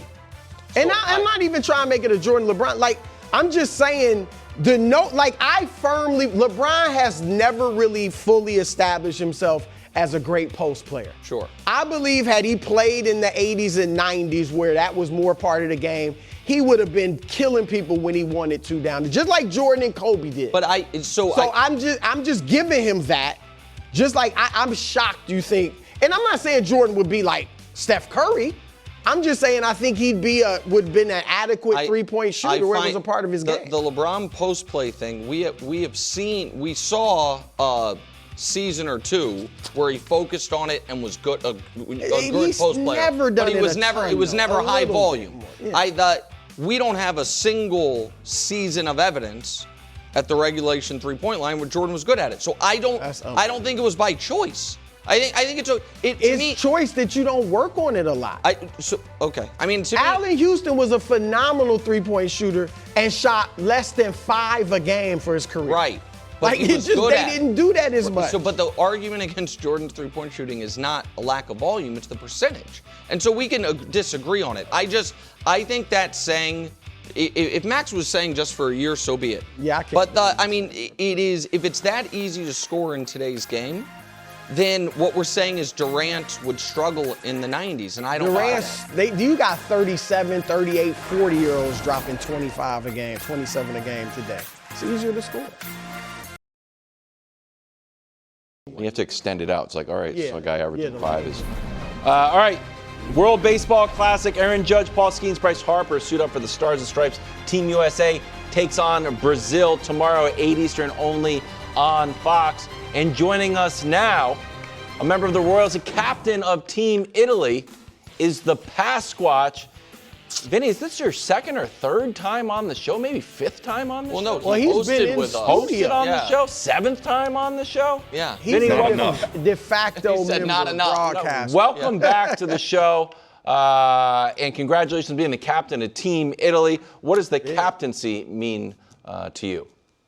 It means trying to be some sort of rock for the lineup, basically, and let the other guys let the other guys do their thing. So we've got a lot of young guys on this team. I'm excited to watch them. We've been getting to know everybody the past few days, and we've got some characters on this team that I'm excited for people to see. Vinny, most importantly, if Michael Jordan played today, how many points per game would he have? 35. Okay, there. You know what? I'll take career? it. I'll take 35 in his best season. It's probably a little harder today. I guess I have a question for you guys, and I think the audience is probably wondering this too. Like, Brew, when did you move to Pittsburgh and become a Pittsburgh fan and start talking about O'Neal Cruz? You know I'm from Cleveland. What is You're that? from Which is right Indianapolis, too, I near, think, and Indianapolis. It's all the same. Pittsburgh, Cleveland, Cincinnati, Indianapolis. It's all the same. right. Louisiana, the Syracuse, Rust upstate Belt, New York. Midwest. I don't know, but yeah, O'Neal Cruz. Look, I think the DR is stacked, Vinny. They're gonna be tough. And so, and Cruz, I like Cruz. Wiles tried to take him from me. I his liked guy, him as a but rookie. I like when he's Cruz. throwing the ball 100 miles an hour in the infield, then This is Fine to great play at the first base against, that's for sure. He hits the ball so hard. I think this is the year he takes a jump. I do have another question, though, Vinny. Because we introduced you as the Pasquatch. Yeah. You got a lot of, I think, great nicknames. Italian Breakfast. He loves that one. I don't know where that goes. Italian Nightmare, Pasquatch. Which one do you like? Which one do you think is best? Is it maybe it's Pasquatch, but For the purposes of the next 10 days, either of the Italian ones I'll go with. But outside of these next 10 days, we'll stick with Pasquatch and instead of it being about food. Italian you don't want your breakfast. entire, you don't want your entire thing to be about food, especially when you are a bigger guy. We'll stay away from that. Can you tell us about, for the audience that doesn't know, kind of your journey to being on Team Italy and what it means to members of your family, most notably maybe your grandfather? Yeah, so I'll start with that. My grandfather, he now knows, but he thinks that he thought we were in Italy for this tournament. All off season, that's all he would ask me about is, when are you playing for Italy? When are you going to Italy? When are you doing this? He's a Yankees fan first. He's an Italy fan second, and now he's a Royals fan third. That's so Dave Getty's on the team. I'm curious to see how he does his outfit the next few days. It's normally a Yankee shirt, a Royals cap. He'll probably have to get something Italian for this. But yeah, so this playing for Team Italy came up in 2022 when I was a rookie. They approached me in August of that year asking if I was interested. I said, obviously it'd be an honor to play in this tournament, to play for this country. And we had to do some digging to make sure I was eligible. And we found out that I am. So we got all the records in place, everything to make sure that I was good to go. We got it. And we were in the pool of chaos, we called it, in 2023. And we advanced, got to go to Tokyo, face Otani in the Tokyo Dome, which was super special. So this tournament's one of a kind. And I'm honored to be representing the country of Italy for a second time now. That's awesome. All right, Vinny, just to dig in on some of your games, your Pool B, Mexico, USA, Brazil, Great Britain, you'll be familiar with some of the pitchers who are in the major leagues. Some of the guys I assume you haven't seen. How are you prepping? Because I know you're, watching your at-bats and different scouting reports. How are you preparing for guys that you have either no tape of or have no experience with? Old school. Watch them and see what they throw in warm-ups. Are they throwing four-seam fastballs? Are they throwing sinkers? Are they what sign are they giving the catcher? So that's one of the interesting parts about this tournament is the lack of data you have on people. You get so used to having a ton of data on pitchers, even on hitters with our scouting reports we get on them, and you kind of go into this tournament with, United States, you can get whatever you need on. Mexico, pretty much the same, but then with Great Britain as well. But then, especially a team like Brazil, it's a little bit tougher to get data on, which makes them, it kind of makes them sneaky tough there, is because you're trying to figure them out in a 9-inning sample. It's a long sample size sport, and this tournament is the exact opposite of that. So it's a lot of fun to get out there and see what happens, because if you feel like you're a kid again, where you're just going out there and playing, which is super fun. So when you're at bat, are you guessing? Is it like see ball, hit ball, or you're like waiting for a spot? Yeah, it's more see ball, hit ball, waiting for a spot a little bit, picking your spots. It's a little bit like spring training in that regard. You never know what guys are working on. So it's kind of nice that the tournament is in spring training, because you're used to that mindset of the at bat. So now they're just trying to get you out with more certainty than they are in spring training.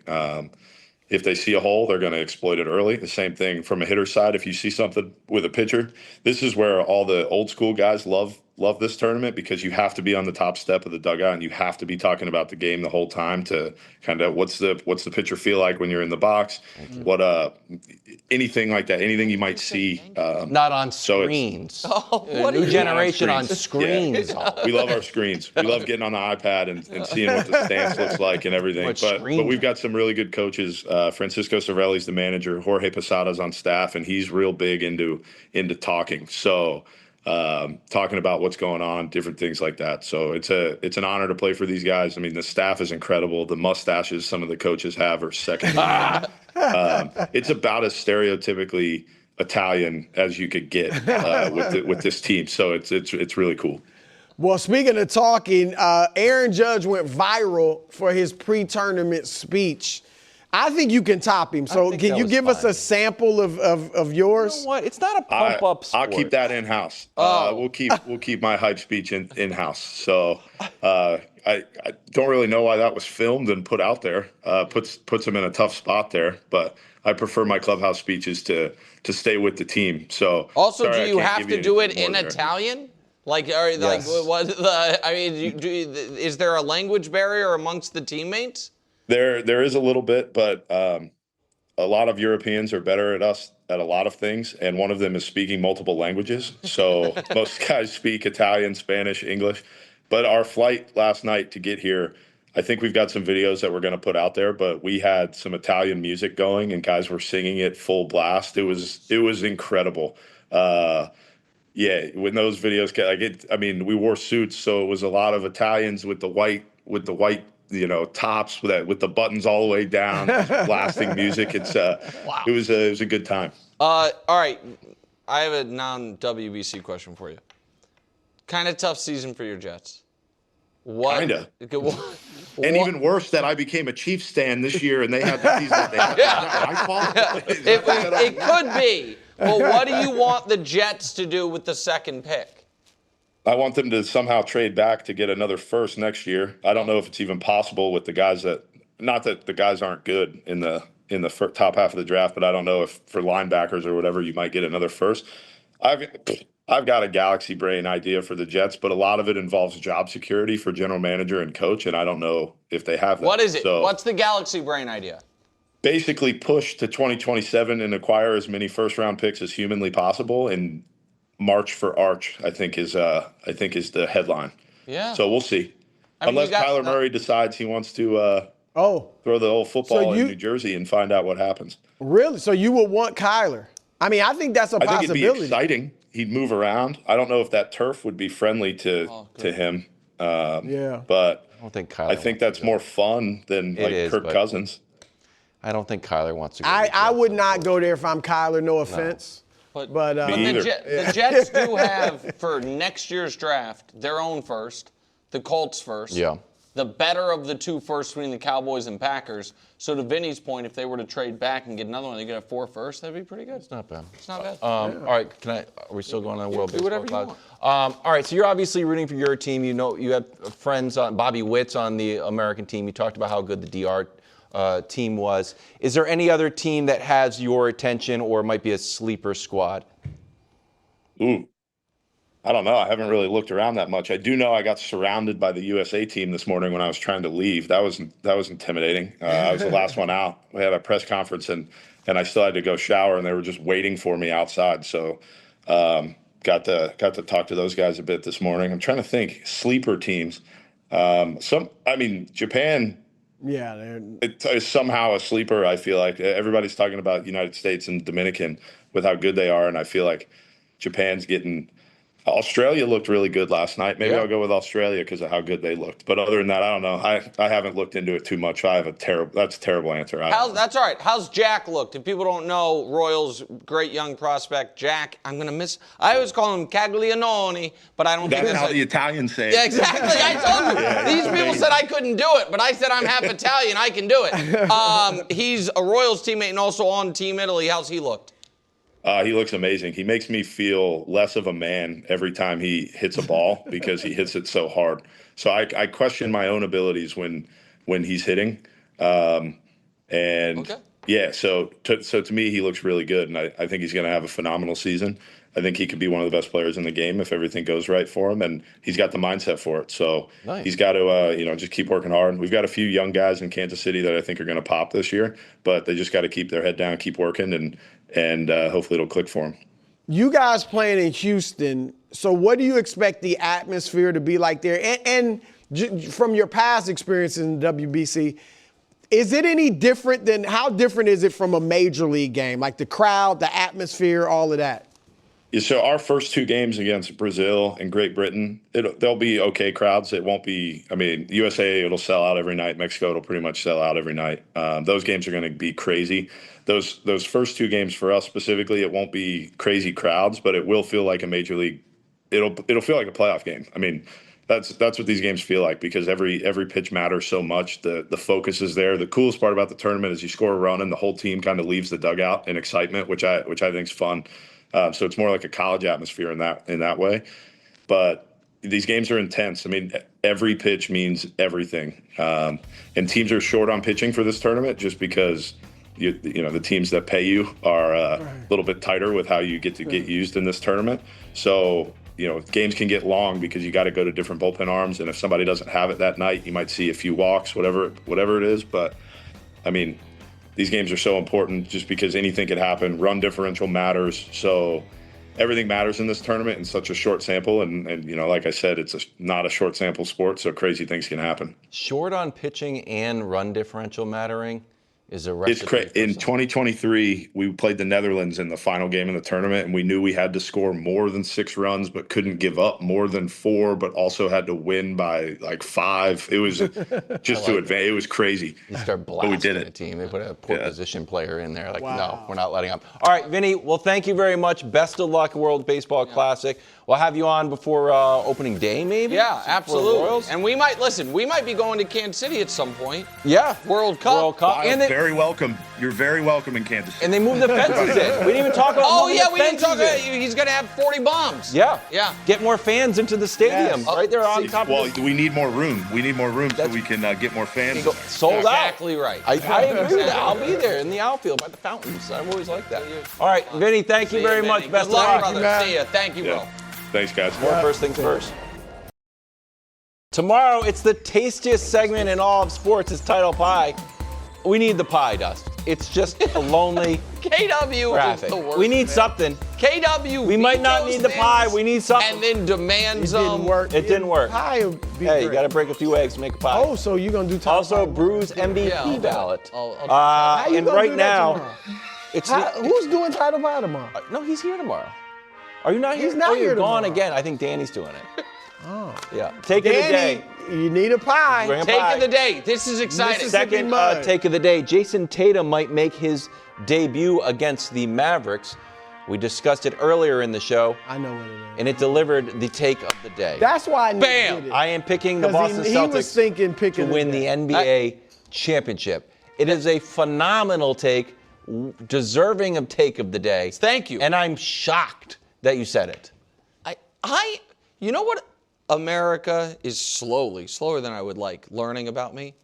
I'm just the most unbiased, fairest guy on TV. Just call it like I see it. Well, you know what? Brew's probably the fairest guy on TV, but other than Brew, I'll take it. I didn't believe in the Celtics. You know why? Because I didn't believe in the Celtics. I do believe in the Celtics. You know why? Because now I do believe in the Celtics. Similar with my journey with the Bills. I have nothing specifically against Jayson Tatum or Jaylen Brown. I was wrong about them enough that I think, maybe learned my lesson, so to speak. Now, my argument would be, and I don't like to make anti-New England arguments, that the New York Knicks beat the Boston Celtics with a full-strength Jayson Tatum. Yes. And they are not a better team than they were last year. If Jayson Tatum comes back, and I think it's fair to say he averages 17, I think everybody would be thrilled. And I think he'll be at least 17 again. At least, okay. Once he gets playing. But the Knicks easily beat the Celtics when last that year. was happening, and right after, you in that moment thought the whole thing was a fluke. And now Turns out it wasn't. Turns out the Knicks are pretty good, and then Jayson Tatum got hurt. First things first, overtime next. Live from New York, It's a show that's working every day, and now we're going into overtime. First things first, overtime. I did not make this bar. I didn't agree to it I did either. not make this bar at all. But Caleb did lose a wide receiver, DJ Moore. Yeah. But did the Bears win? Yeah, stay tuned. Stay tuned. Meanwhile, the Chiefs lost Trent McDuffie. Yeah. Was that okay? Are they in a better spot, like the new Patriots? Is Mahomes in trouble? I didn't say that. Let's put that on the bottom line. McDuffie doesn't play offense. But he's a teammate. Yeah, he doesn't. Teammate. It's a Remember, complimentary Mahomes was game. like, darn. Yeah, he did say darn. And finally, SGA's coat. Is it growing on you? No. I think that should have been the Growing question. on you is SGA's coat. pretty growing on you. appropriate choice of words. The other issue got a I have heartbeat. with it, just quickly, Danny, Chris Broussard, Kevin Wildes. Nick Come to Wright. me for all your fashion questions. Go ahead. It's been brutally cold this winter. Yeah. But yesterday it was like 45. He packed that In thing for the road fairness, trip. right, he didn't know it was going to be nicer It yesterday. was fine. Yeah. Like, it's not It would've been windbreaker fine weather, for but it, like yeah. a light jacket, you know? You know, that's a great point. But when he packed that, he was thinking it's going to be 20. And the amount, it needs its own thing, you know? So do you think he picked that up in New York, or do you think he put that in like Czech's luggage? Well, you don't. I have no idea. That's a great He question. he may have had it sent to him. Yeah, to I his don't- hotel. yeah. I bet I it should was in call his him. hotel. Oh, so that's a bad Also- question. And I Oh, SGA. Again, I also- like the mean, coat. I Clyde just don't like the Frazier neck brace. Sitting courtside's like too much, man. There we go. That's true. You're doing too much. All right, check in on the Chicago Bears.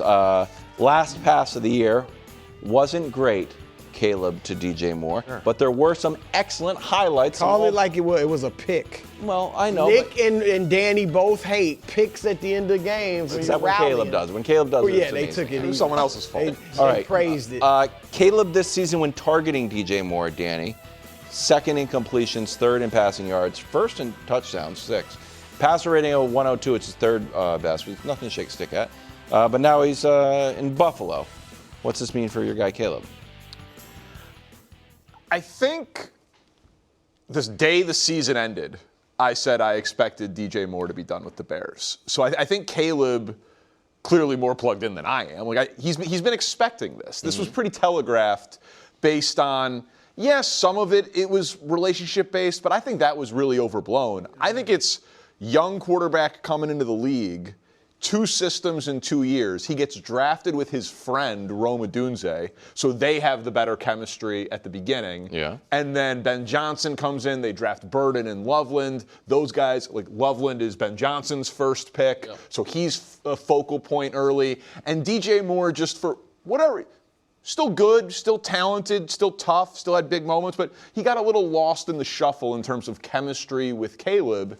And this was about a reallocation of resources because, honestly, for like maybe the first time in my life, the Bears can lose a good skill position player, and I'm like, that's okay.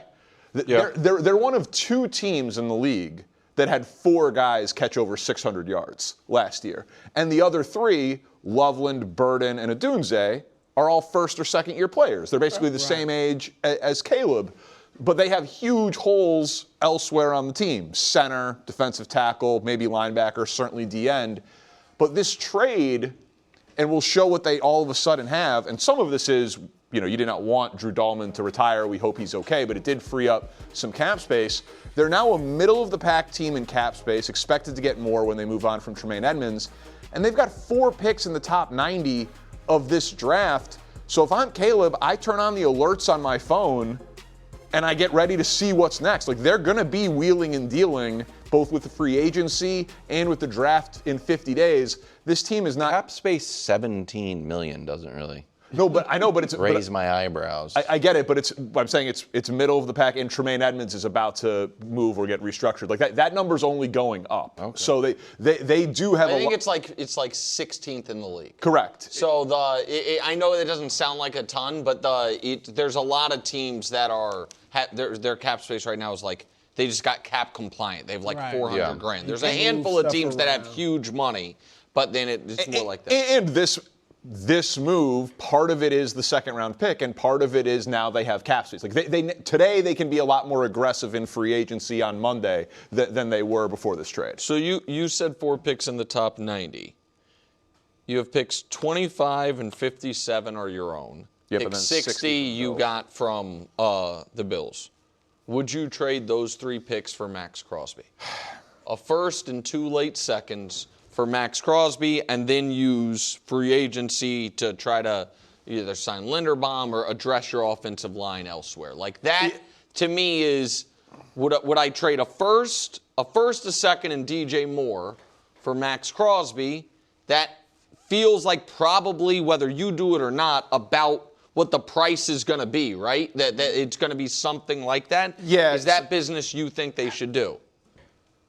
I no longer think they're going to. Like Bill Barnwell put it at DJ Moore in a first. Now maybe the McDuffie thing drove it up. So that feels a little rich for what it is. Most of the reporting seems to think that the Bears are actually not now the number one suitor for Crosby. I think that is maybe tied to the Dahlman retirement because it's another premium position that's needed. But trust me, like if the Bears traded for Max Crosby, he's a top 10 player at that position, at their biggest position in need, I'd be on here celebrating. Yeah. You know what I mean? I would absolutely celebrate the trade, but I no longer think Max Crosby is going to be a Bear. Well, look, there's not much controversy here. I agree. I think DJ Moore is very good, but I don't think Caleb will miss him at all, assuming that Odunze and Burden are healthy. And, obviously Loveland as a tight end, I think their offense will be fine. If they could get Crosby, I would certainly try to do that if I'm them. And like you said, maybe you can use your money on Linderbaum.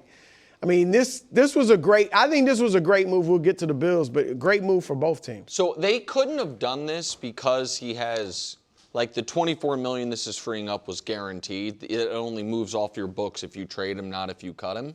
But I want to, as far as how much I support this move for the Bears, if that was non-guaranteed money, I think it would have been good for the Bears to flat cut DJ Moore to free up that money, even if they got nothing in return, just because where he is in the pecking order on the team and the other needs. To the point you're making. The reallocation of resources. Right. I think he would go into next season as their 4th option passing the ball. I think it'll be Loveland first, and then we'll see who emerges as the one between Odunze and Burden. But I do think it matters that Ben Johnson drafted Burden, and that Odunze was a top 10 pick that clearly they think has room to grow. Yeah. So and it did feel to me, I'm not sitting here saying they wouldn't have made this trade if the last pass of the season wasn't a miscommunication between Caleb and DJ Moore that ended in an interception, but I think it's fair that you're saying, Danny, the relationship issues were overblown, but I don't think it's overblown to say for some reason DJ Moore and Caleb never really gelled and got on the same page on the field the way I think a lot of us thought or hoped they would. Yeah, and that's what I was alluding to, the fit between them. I know that Caleb and Odunze, they worked out for the draft together. Yeah. And then they got drafted to the same team. They work out together in the offseason. So, they had chemistry immediately.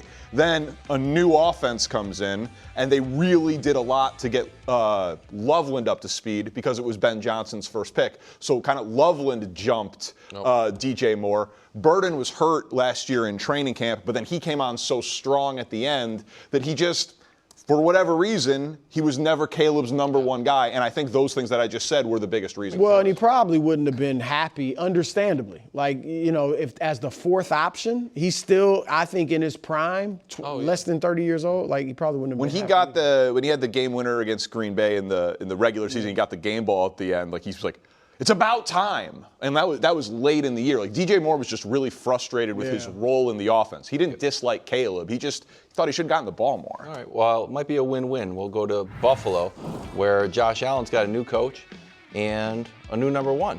DJ Moore headed to Buffalo along with the 2026 5th-round pick from the Bears. So here were DJ Moore's numbers again. No Bills wide receiver had more than 4 touchdowns in 2025. And these are okay numbers. They're also the lowest of DJ Moore's career. His best year was when he was with Joe Brady, now the Bills head coach in Carolina, 1,200 yards, 18.1 yards per catch. So, Danny, again, how much better did this make the Bills and Josh Allen? Significantly. For Josh Allen, it's obviously his best receiver since Stephon Diggs, which is a little bit damning with faint praise, but still, Khalil Shakir's been their leader, like you mentioned, the last 2 years with last year just over 700 yards, 2 years ago just over 800 yards. And DJ Moore has 4 seasons in his career where he's had at least 1,100 yards.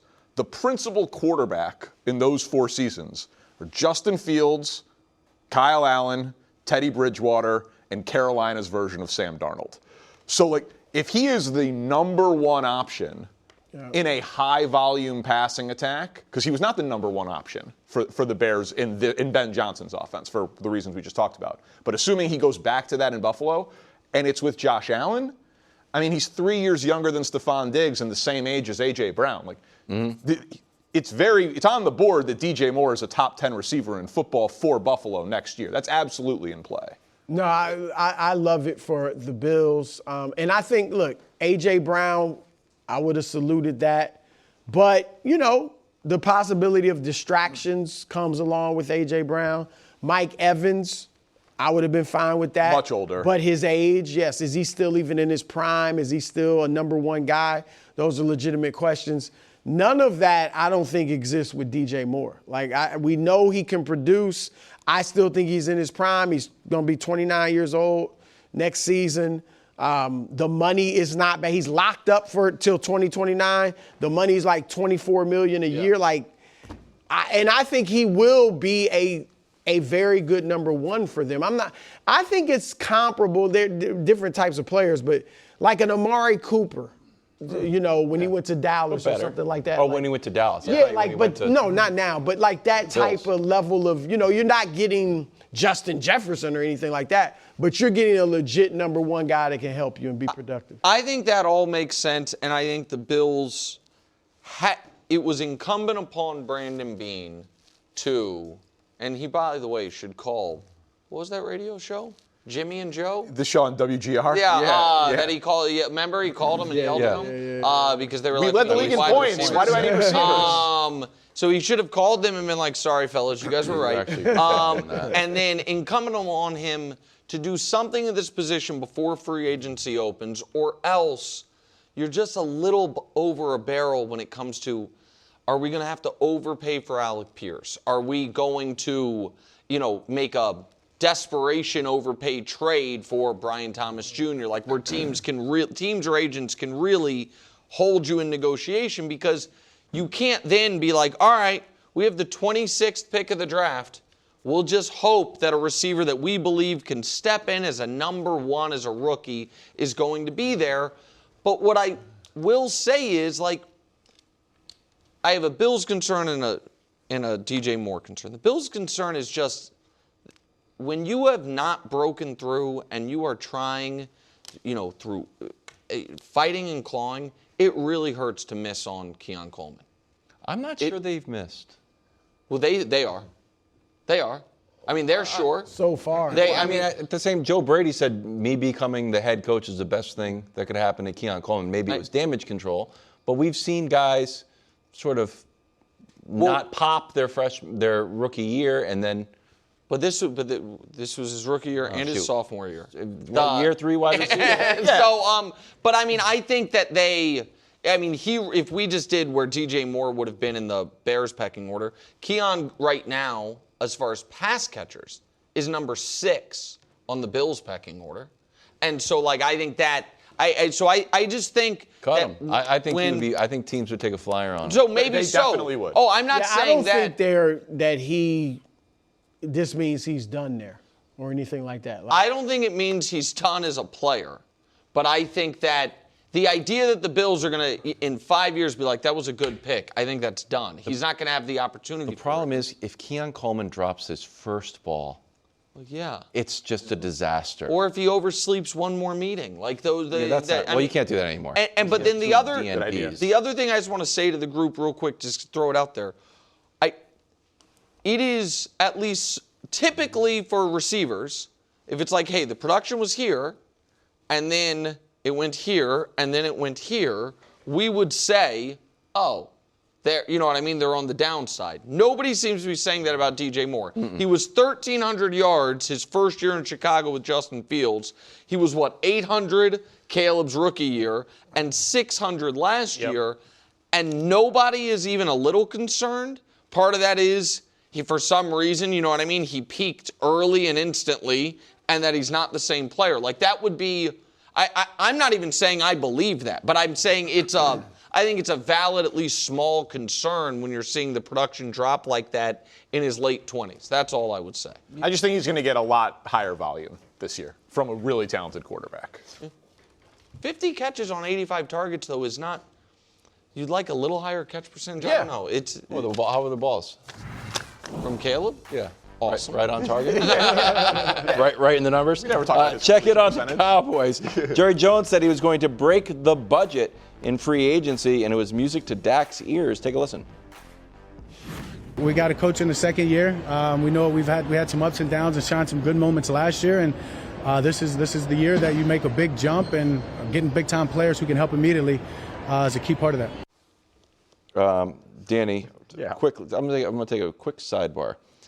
We don't get a ton of like quarterback press conferences in the offseason. In Dak, every year we see stuff, and is always at like a charity event. Yeah. He just does like such an amazing job. So before we dive in on the Cowboys, like shout out to Dak Prescott for always being available and just being a great guy. Absolutely. He gets it from his owner. Yeah, buying Cowboys, making a big jump.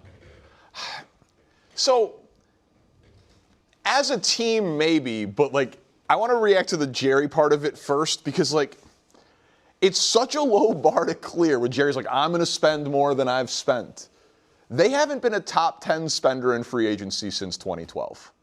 They have not given out a $50 million contract in free agency since Knicks' buddy Brandon Carr in 2012. I broke that story. On the radio in Kansas City. yeah, That's dude. true. Yeah, but think about it. You're doing radio in Kansas City the last time the Dallas Cowboys gave out a $50 million free agency contract. In free agency, right. I mean, the highest AAV guy last year was Dante Fowler, $6 million. The year before that's $4 million. So for Jerry to spend big, it doesn't have to be anything really significant.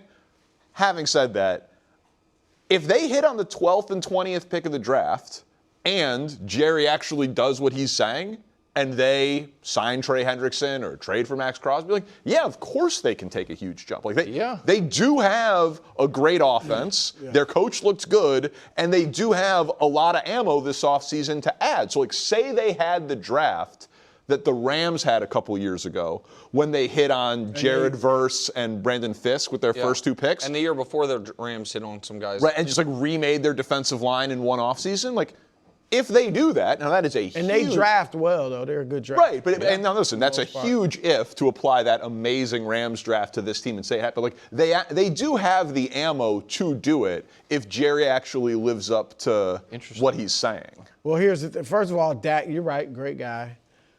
But I feel like Dak says a version of that every year. You know, he's optimistic. He's always going into the season optimistic. So that's number one. And number two, even if they take the jump, what are we talking about? You know what? They'll get back to where they were a few years ago with Mike McCarthy. Wouldn't that be great? I mean, that's what we're talking about. 12 wins every year. Yeah, I think they could definitely do that. But that's not what they need to do. They need to go further than that. And I guess it would be a possibility because I could see them being, all these years they failed. I didn't necessarily think they had no shot at getting out of the NFC, but they just can't seem to get it done. Listen, I think that with the right offseason, they could be the best team in that division. Part of that is my own skepticism about what Philly's going to be. Sure. But before we had the DJ Moore news in the show, which kind of changed our rundown, there was a topic that involved the Super Bowl odds. And we had the list of the top 10 Super Bowl odds. I don't know if we still have that graphic. If we do, we could throw it up. If not, the reason I mention it is 18th. So that's why. My bad. No, you're fine. The Super Bowl odds at this time of year, perfect. It's kind of a quarterback test plus the defending champ Seahawks. It's like, who are the best quarterbacks in the league? Oh, they have good Super Bowl odds. To have a quarterback as good as Dak and to have the 18th best odds means Vegas, I think, correctly has clocked your defense as an abomination Because what's the great quarterback whose team is not listed there? There you go. And why? Because the defense is an abomination.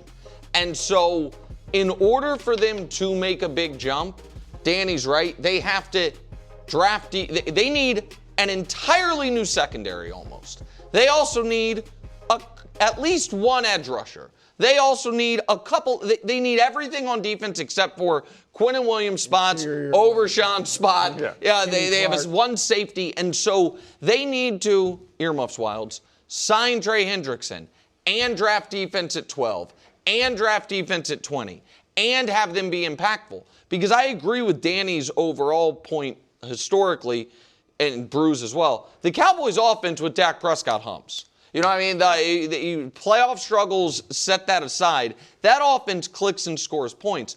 But when you have CD coming back, in theory Pickens coming back, they re-signed Javonte, offensive line's fine, and nobody thinks you're in a brutal division. Because the Giants are where they are, Washington's a little question, and Philly's at least wobbly a little bit. And at the 18th best odds, it means the defense is what Vegas thinks.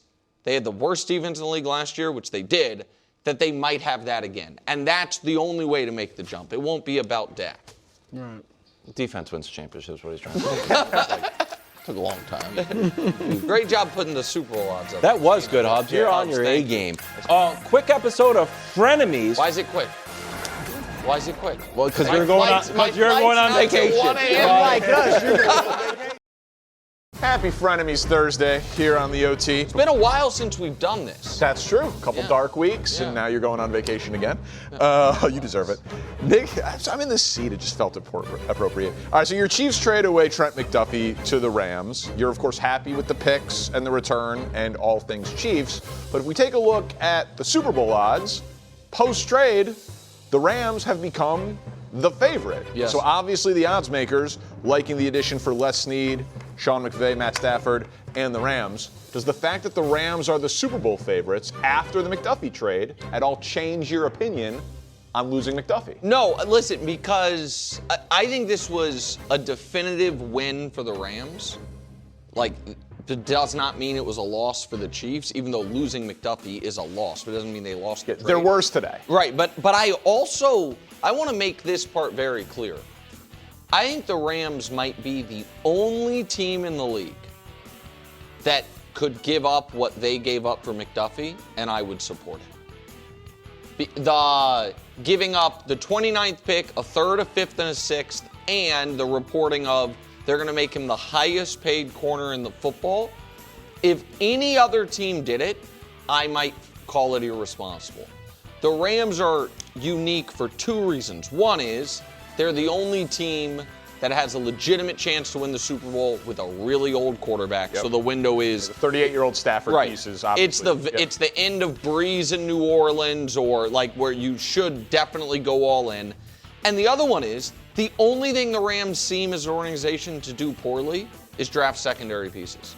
All they do is trade for him. They traded for Marcus Peters with the Chiefs. They traded for the best Jalen Ramsey with the Jags, and now they traded for Trent McDuffie. That's the one spot they haven't been able to get right. So for both of those reasons, I support it for the Rams. But I think the Chiefs got 120 cents on the dollar. I think they got such a good return, and the Chiefs are the opposite of the Rams when it comes to drafting and developing corners.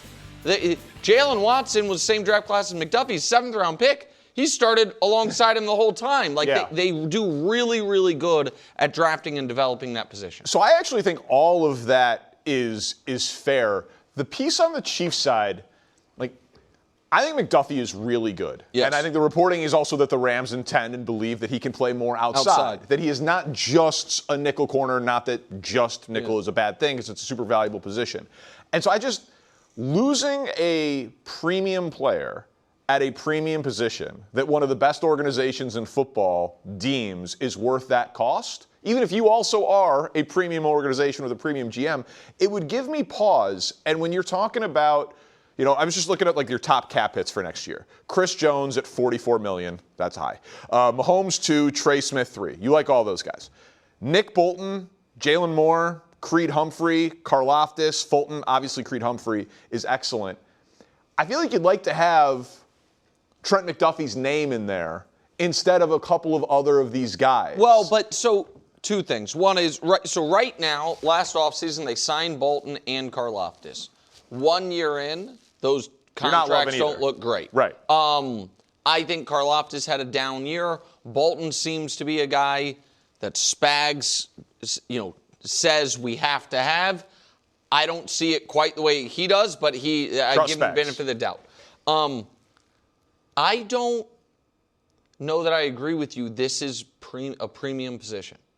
So I think that corner in a passing NFL. So let me do it like this: positions that I find more premium than corner, quarterback, Yeah.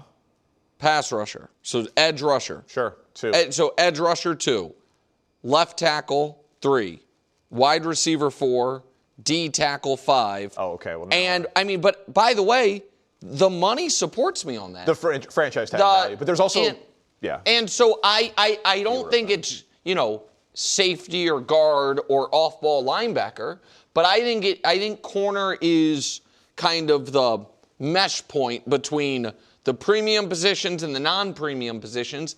And I just think it would be, I didn't want to pay Trent McDuffie $30 million a year. And these are the tough decisions you have to make. Now, if you're saying do it all over again and take away your 3 worst contracts on the team and give that to McDuffie, sure. But I don't think that's, you can necessarily, time travel doesn't figure exist. that out. Yeah, I understand time travel doesn't exist, and you have 3 or 4 corners on the field at once, and there's only 32 left tackles in the league, which goes to the franchise tag thing. I just think McDuffie's a really good player. And I want to say this to be very clear before we move on. The first 9 playoff games Trent McDuffie played with the Chiefs, they won. The Super Bowl against the Niners, he had the quarterback pressure that helped get them off the field to win that game. I think he is an awesome player, and he's young. He's 25. Right, and you drafted and developed him. It's hard to say goodbye to those guys. Right, man. and so I am not all of a sudden going to be like, I don't think he's overrated. I think he's properly rated. I think he's the best slot corner in the league, and we'll see what he is as an outside. I think these are the tough decisions you have to make if you want to have a 15-year period of contention. All right, let's talk about the biggest story in the NBA here. Jayson Tatum hasn't played since rupturing his Achilles, but it was only back in May, about 10 months ago. Reports are Tatum will play this season, could debut tomorrow night when they're hosting the Mavs in Boston. All right, Celtics are currently 2nd in the East. Everyone saw your award-winning take of the day. So I guess, of course, they're the favorite in the East. Make your case, because you have them winning the whole thing. Yeah, I mean, listen, I think that they are clearly now the team to beat in the East. And so I'll start there. And I would stack it very differently than you. Yeah. Celtics with Tatum 1, the New York Knicks 2, the Detroit Pistons 3, and the Cleveland Cavaliers 4 is how I would stack it. I think Boston, the way to look at it for me that I think is easier for people to kind of wrap their minds around would be, if Boston at the trade deadline had added the 27th best player in the league and gave up nothing, given where they were, They traded for Vooch. But a better player than that. If Boston at the deadline, I'm trying to think of a guy his style, had added, kind of peak DeMar DeRozan. Okay. Or slightly post-peak DeMar DeRozan. What would that do for them? Because that's how I look at this. I don't look at this as they are adding peak Jayson Tatum. I look at it as they're adding a 6'9" guy with a ton of huge game experience who is going to score the ball for you at least at a better clip than Hauser and Shireman were, and not disrupt the rotation. And that, to me, with the fact that they simply have hacked the math better than anybody else, is enough to put them certainly over the top in the Eastern Conference. So listen, there's 20 games left. You obviously have to roll the dice because he was a first-team All-NBA guy. He is an amazing two-way player when healthy. You can't say no to him. He had the Achilles surgery within 18 hours Yes. of rupturing, and he's done everything possible to come back. He's emulating Kobe. He ruptured it earlier than guys should be rupturing their Achilles because of the style of play. Like, you have to reward it and you have to applaud it. Let me just ask some questions here. Sure. They have been an incredible defensive team this year, 6th in defensive rating. Any concern adding Tatum off of an Achilles weakens their defense because he is not as spry of an athlete? I would say yes to that. So here's why this is, be quick. The reason my answer is no is Jaylen Brown is still going to play the same number of minutes he's playing. Derek White's still going to play the same number of minutes he's playing. I don't think Jayson Tatum is going to be taking minutes from some of their best individual defenders, and I think because of his size alone, he's not going to be a negative defender at all. Okay, and then I'll give you this one. Jayson Tatum has led them in shot attempts. 6 straight years. Right now, and I was reading this, I think it was Ramona Shelburne, Jaylen Brown is 2nd in the NBA in usage rate. Luka 1, Jaylen Brown 2. Do you think we're about to see, because I do, like, I've seen Jayson Tatum be passive at times. Are we going to just see like a catch and shoot version of Tatum? Or is he going to lead them in shots by the playoffs? No, I don't. Because that is a weird dynamic to lower Brown's usage to try to get this guy up to speed. I think we're going to see a different Tatum. I think we definitely will see a different Tatum, certainly early, and then we'll see how he looks. What I have been saying is he now has, in my opinion, 2 months, not to get back to being vintage Tatum, but up to full speed where he can be this year, which call that 80%. Because I think the Celtics can basically be in cruise control from now until the start of round 2. They are going to be the 2 or the 3 seed. They are going to play either the Knicks or the Cavs in round 2, and that will be a real series. And that's when they are going to need not all NBA first team Jayson Tatum, but could they get fringe all-star Jayson Tatum? And that should be enough. And if not, luckily, if in round 2 they're playing your Cavs, you just have to roll the ball over to Harden and be like, just dribble a shot clock out. Cavs are still the favorite. I'll explain why on Title Pie tomorrow. Wow. Enjoy the favorite in the East. Enjoy Japan, buddy. Thank you, buddy. Bring me back some Kobe beef. I don't think that's how it works. That's not how it would probably get me arrested at customs. Okay, Not allowed. cool. Good talk. See you out there. Hanging out with Willie Colon on the OT. So my Bears are reportedly, can't be official till the league year opens, trading DJ Moore to the Bills. Moore 2nd on the team in targets, receptions, yards, tied for 1st with 6 receiving touchdowns last year. So Caleb loses at least his highest paid wideout, if not his favorite target. That's up for debate. Josh Allen gets a clear-cut new number 1. So Willie, does the loss for Caleb or the gain for Josh? Who does it impact? Oh, it's 100% a game for Josh Allen. First of all, I love the fit. I don't know how you feel about it, but this is Buffalo putting a grown man at the number 1 receiver position for Buffalo. And I think it makes sense because both guys are going to be 29 years old when the start of the NFL season. On top of that, they have somebody that has experience and they can rely on and off the field, right? There's been so many questions about who Keon Coleman is, and I think Brandon Beane said, man, I can't wait on you. I can't trust that you're going to be the guy we need you to be when the season starts. So it makes sense to me. And you also, if you're Brandon Beane, you're not going to go into this draft and go get a KC Concepcion to be to be your world beater, if you will. So nevertheless, as we push forward, I like it. I think it also shows that right now, with DJ Moore at the number 1 spot, Khalil Shakur, you have these tight ends, you have James Cook. This offense could be a top 10, top 5 offense next year. Without a doubt. That's the expectation with Josh right. Allen. And so I love that. And I also think if you're Buffalo, you have a receiver who's hyper durable, right? He's tough. Like, I got a graphic right. He plays. Like, he's always on the field. Like, right now, most games played wide receiver in the last 5 years, that's 85, right? Like, that's a guy you can count on Sunday. So many of the Bills receivers have been in the tub, right? Just flat out, you can't depend on them. You can start with Calvin Benjamin, you can about Stephon Diggs, whoever. But nevertheless, man, I love it for them. It's the Band-Aid they needed. And, hopefully you can show up and show out for them. I love that graphic because what I was going to say was, in Chicago, some people are just overly celebrating it, I think. Like, DJ Moore is still a very, very good player. Yes, I think so. he became a luxury for the Bears, and he's a necessity for the Bills. So I would answer this question as this impacts Josh more. Because are the Bears going to miss DJ Moore's leadership, his toughness? Yeah, like, do I think Luther Burden is going to be a star in this league? Yes, but he hasn't done it for one full season. Correct. DJ Moore is going to be 29. He's got 4 1,100-yard seasons. Do I like Rome Odunze a lot? Yeah, but does he have a complete start-to-finish dominant season? No, he doesn't. So the Bears will feel the loss, but I think they can withstand it, and they just frankly need to allocate those resources elsewhere, to their defense, to their offensive line, and all that.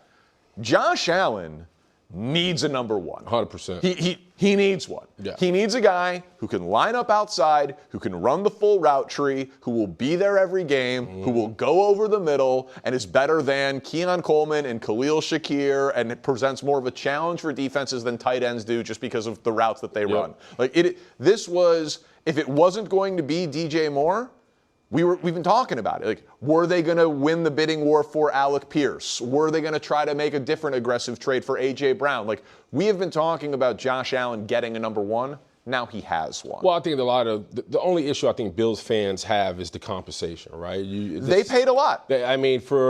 Honestly, I thought they were going to give up a fifth or a sixth, right? They gave up the fifth. The second is aggressive for me because you need help on defense, right? Like the offensive line needs help. Like there's pieces out there that you still can allocate. And then now you're talking about, they eat a lot of his money for next year. They're going to make it team friendly. You got to understand that. But also when they go into the draft next year, they're not going to have a lot of cap space because of this deal. Yeah, listen, desperate teams do desperate things. And when you are, hey, Josh Allen hasn't even been to a Super Bowl. Right. He's in his prime. We have this huge... It's a Band-Aid. 100%. Yeah, because he turns 29. How many more years of his prime does he have? Who knows? But it should be at least a couple where he's very good. But I think it is on the board that DJ Moore is a top 10 receiver in football next year. Because I think he's going to get 120 targets from a top 1 or 2 quarterback in the league. Like that, he's going to get volume and he's going to produce. Well, I think you talked about his skill set. I think he's one of those guys, he's built like a running back, but he has a skill set like a receiver. Yeah. Which is huge. So I love it. All right, let's talk about your Steelers here. Aaron Rodgers, we'd all been waiting. He showed back up on the McAfee show yesterday, and, he was asked about his return to Pittsburgh. And as always, he said a lot. He said, listen, there's been no deadline that's been put in front of me. There's no contract offer or anything, so there's nothing that I'm having to debate between. I'm a free agent. I'm enjoying my time with my wife and enjoying this part of the offseason, and I think there's conversations to be had down the line, but right now, there hasn't been any progressive conversations. Okay. Willie, is Aaron Rodgers worth waiting for? Yes. And I'll say it to the end of time. Yes, it's worth waiting for Aaron Rodgers. DP, I'm embarrassed. What's out there that's better than Aaron Rodgers? Right now, Geno Smith. What about Kyler Murray? No, he's coming off a foot fracture. Hold on a second. You don't think that there's more upside with Kyler? Listen, I don't think Kyler Murray wants to go to Pittsburgh. Kyler Murray played 5 games last season, right? At his best, when healthy, he's a top 10 quarterback. I said that yesterday. Yeah. Right? And he could be the answer for multiple years. And you would get him for the minimum.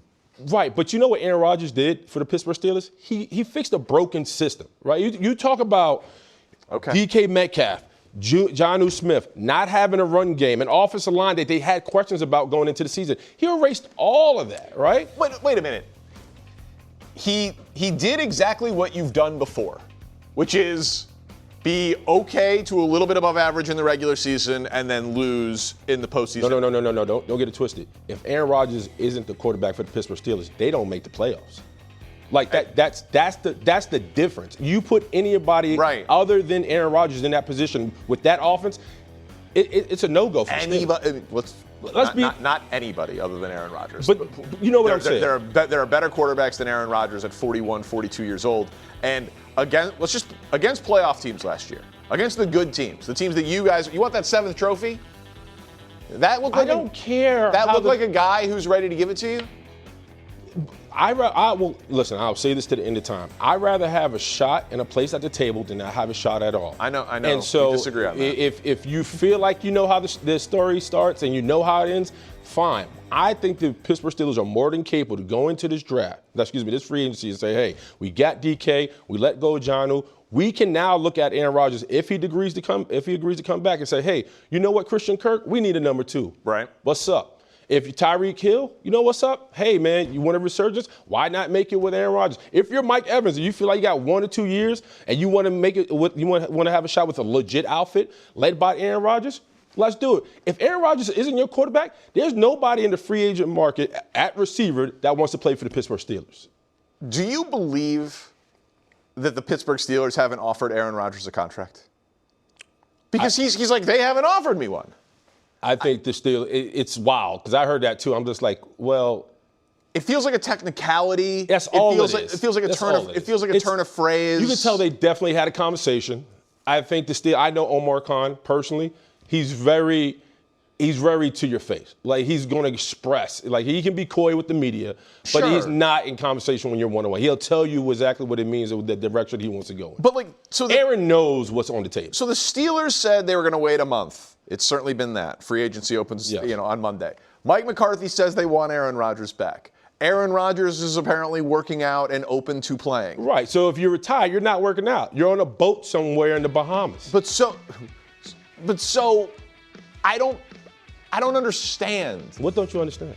Like, this is what he does. He holds the NFL hostage year after year. But isn't that beneath you guys? Stop it.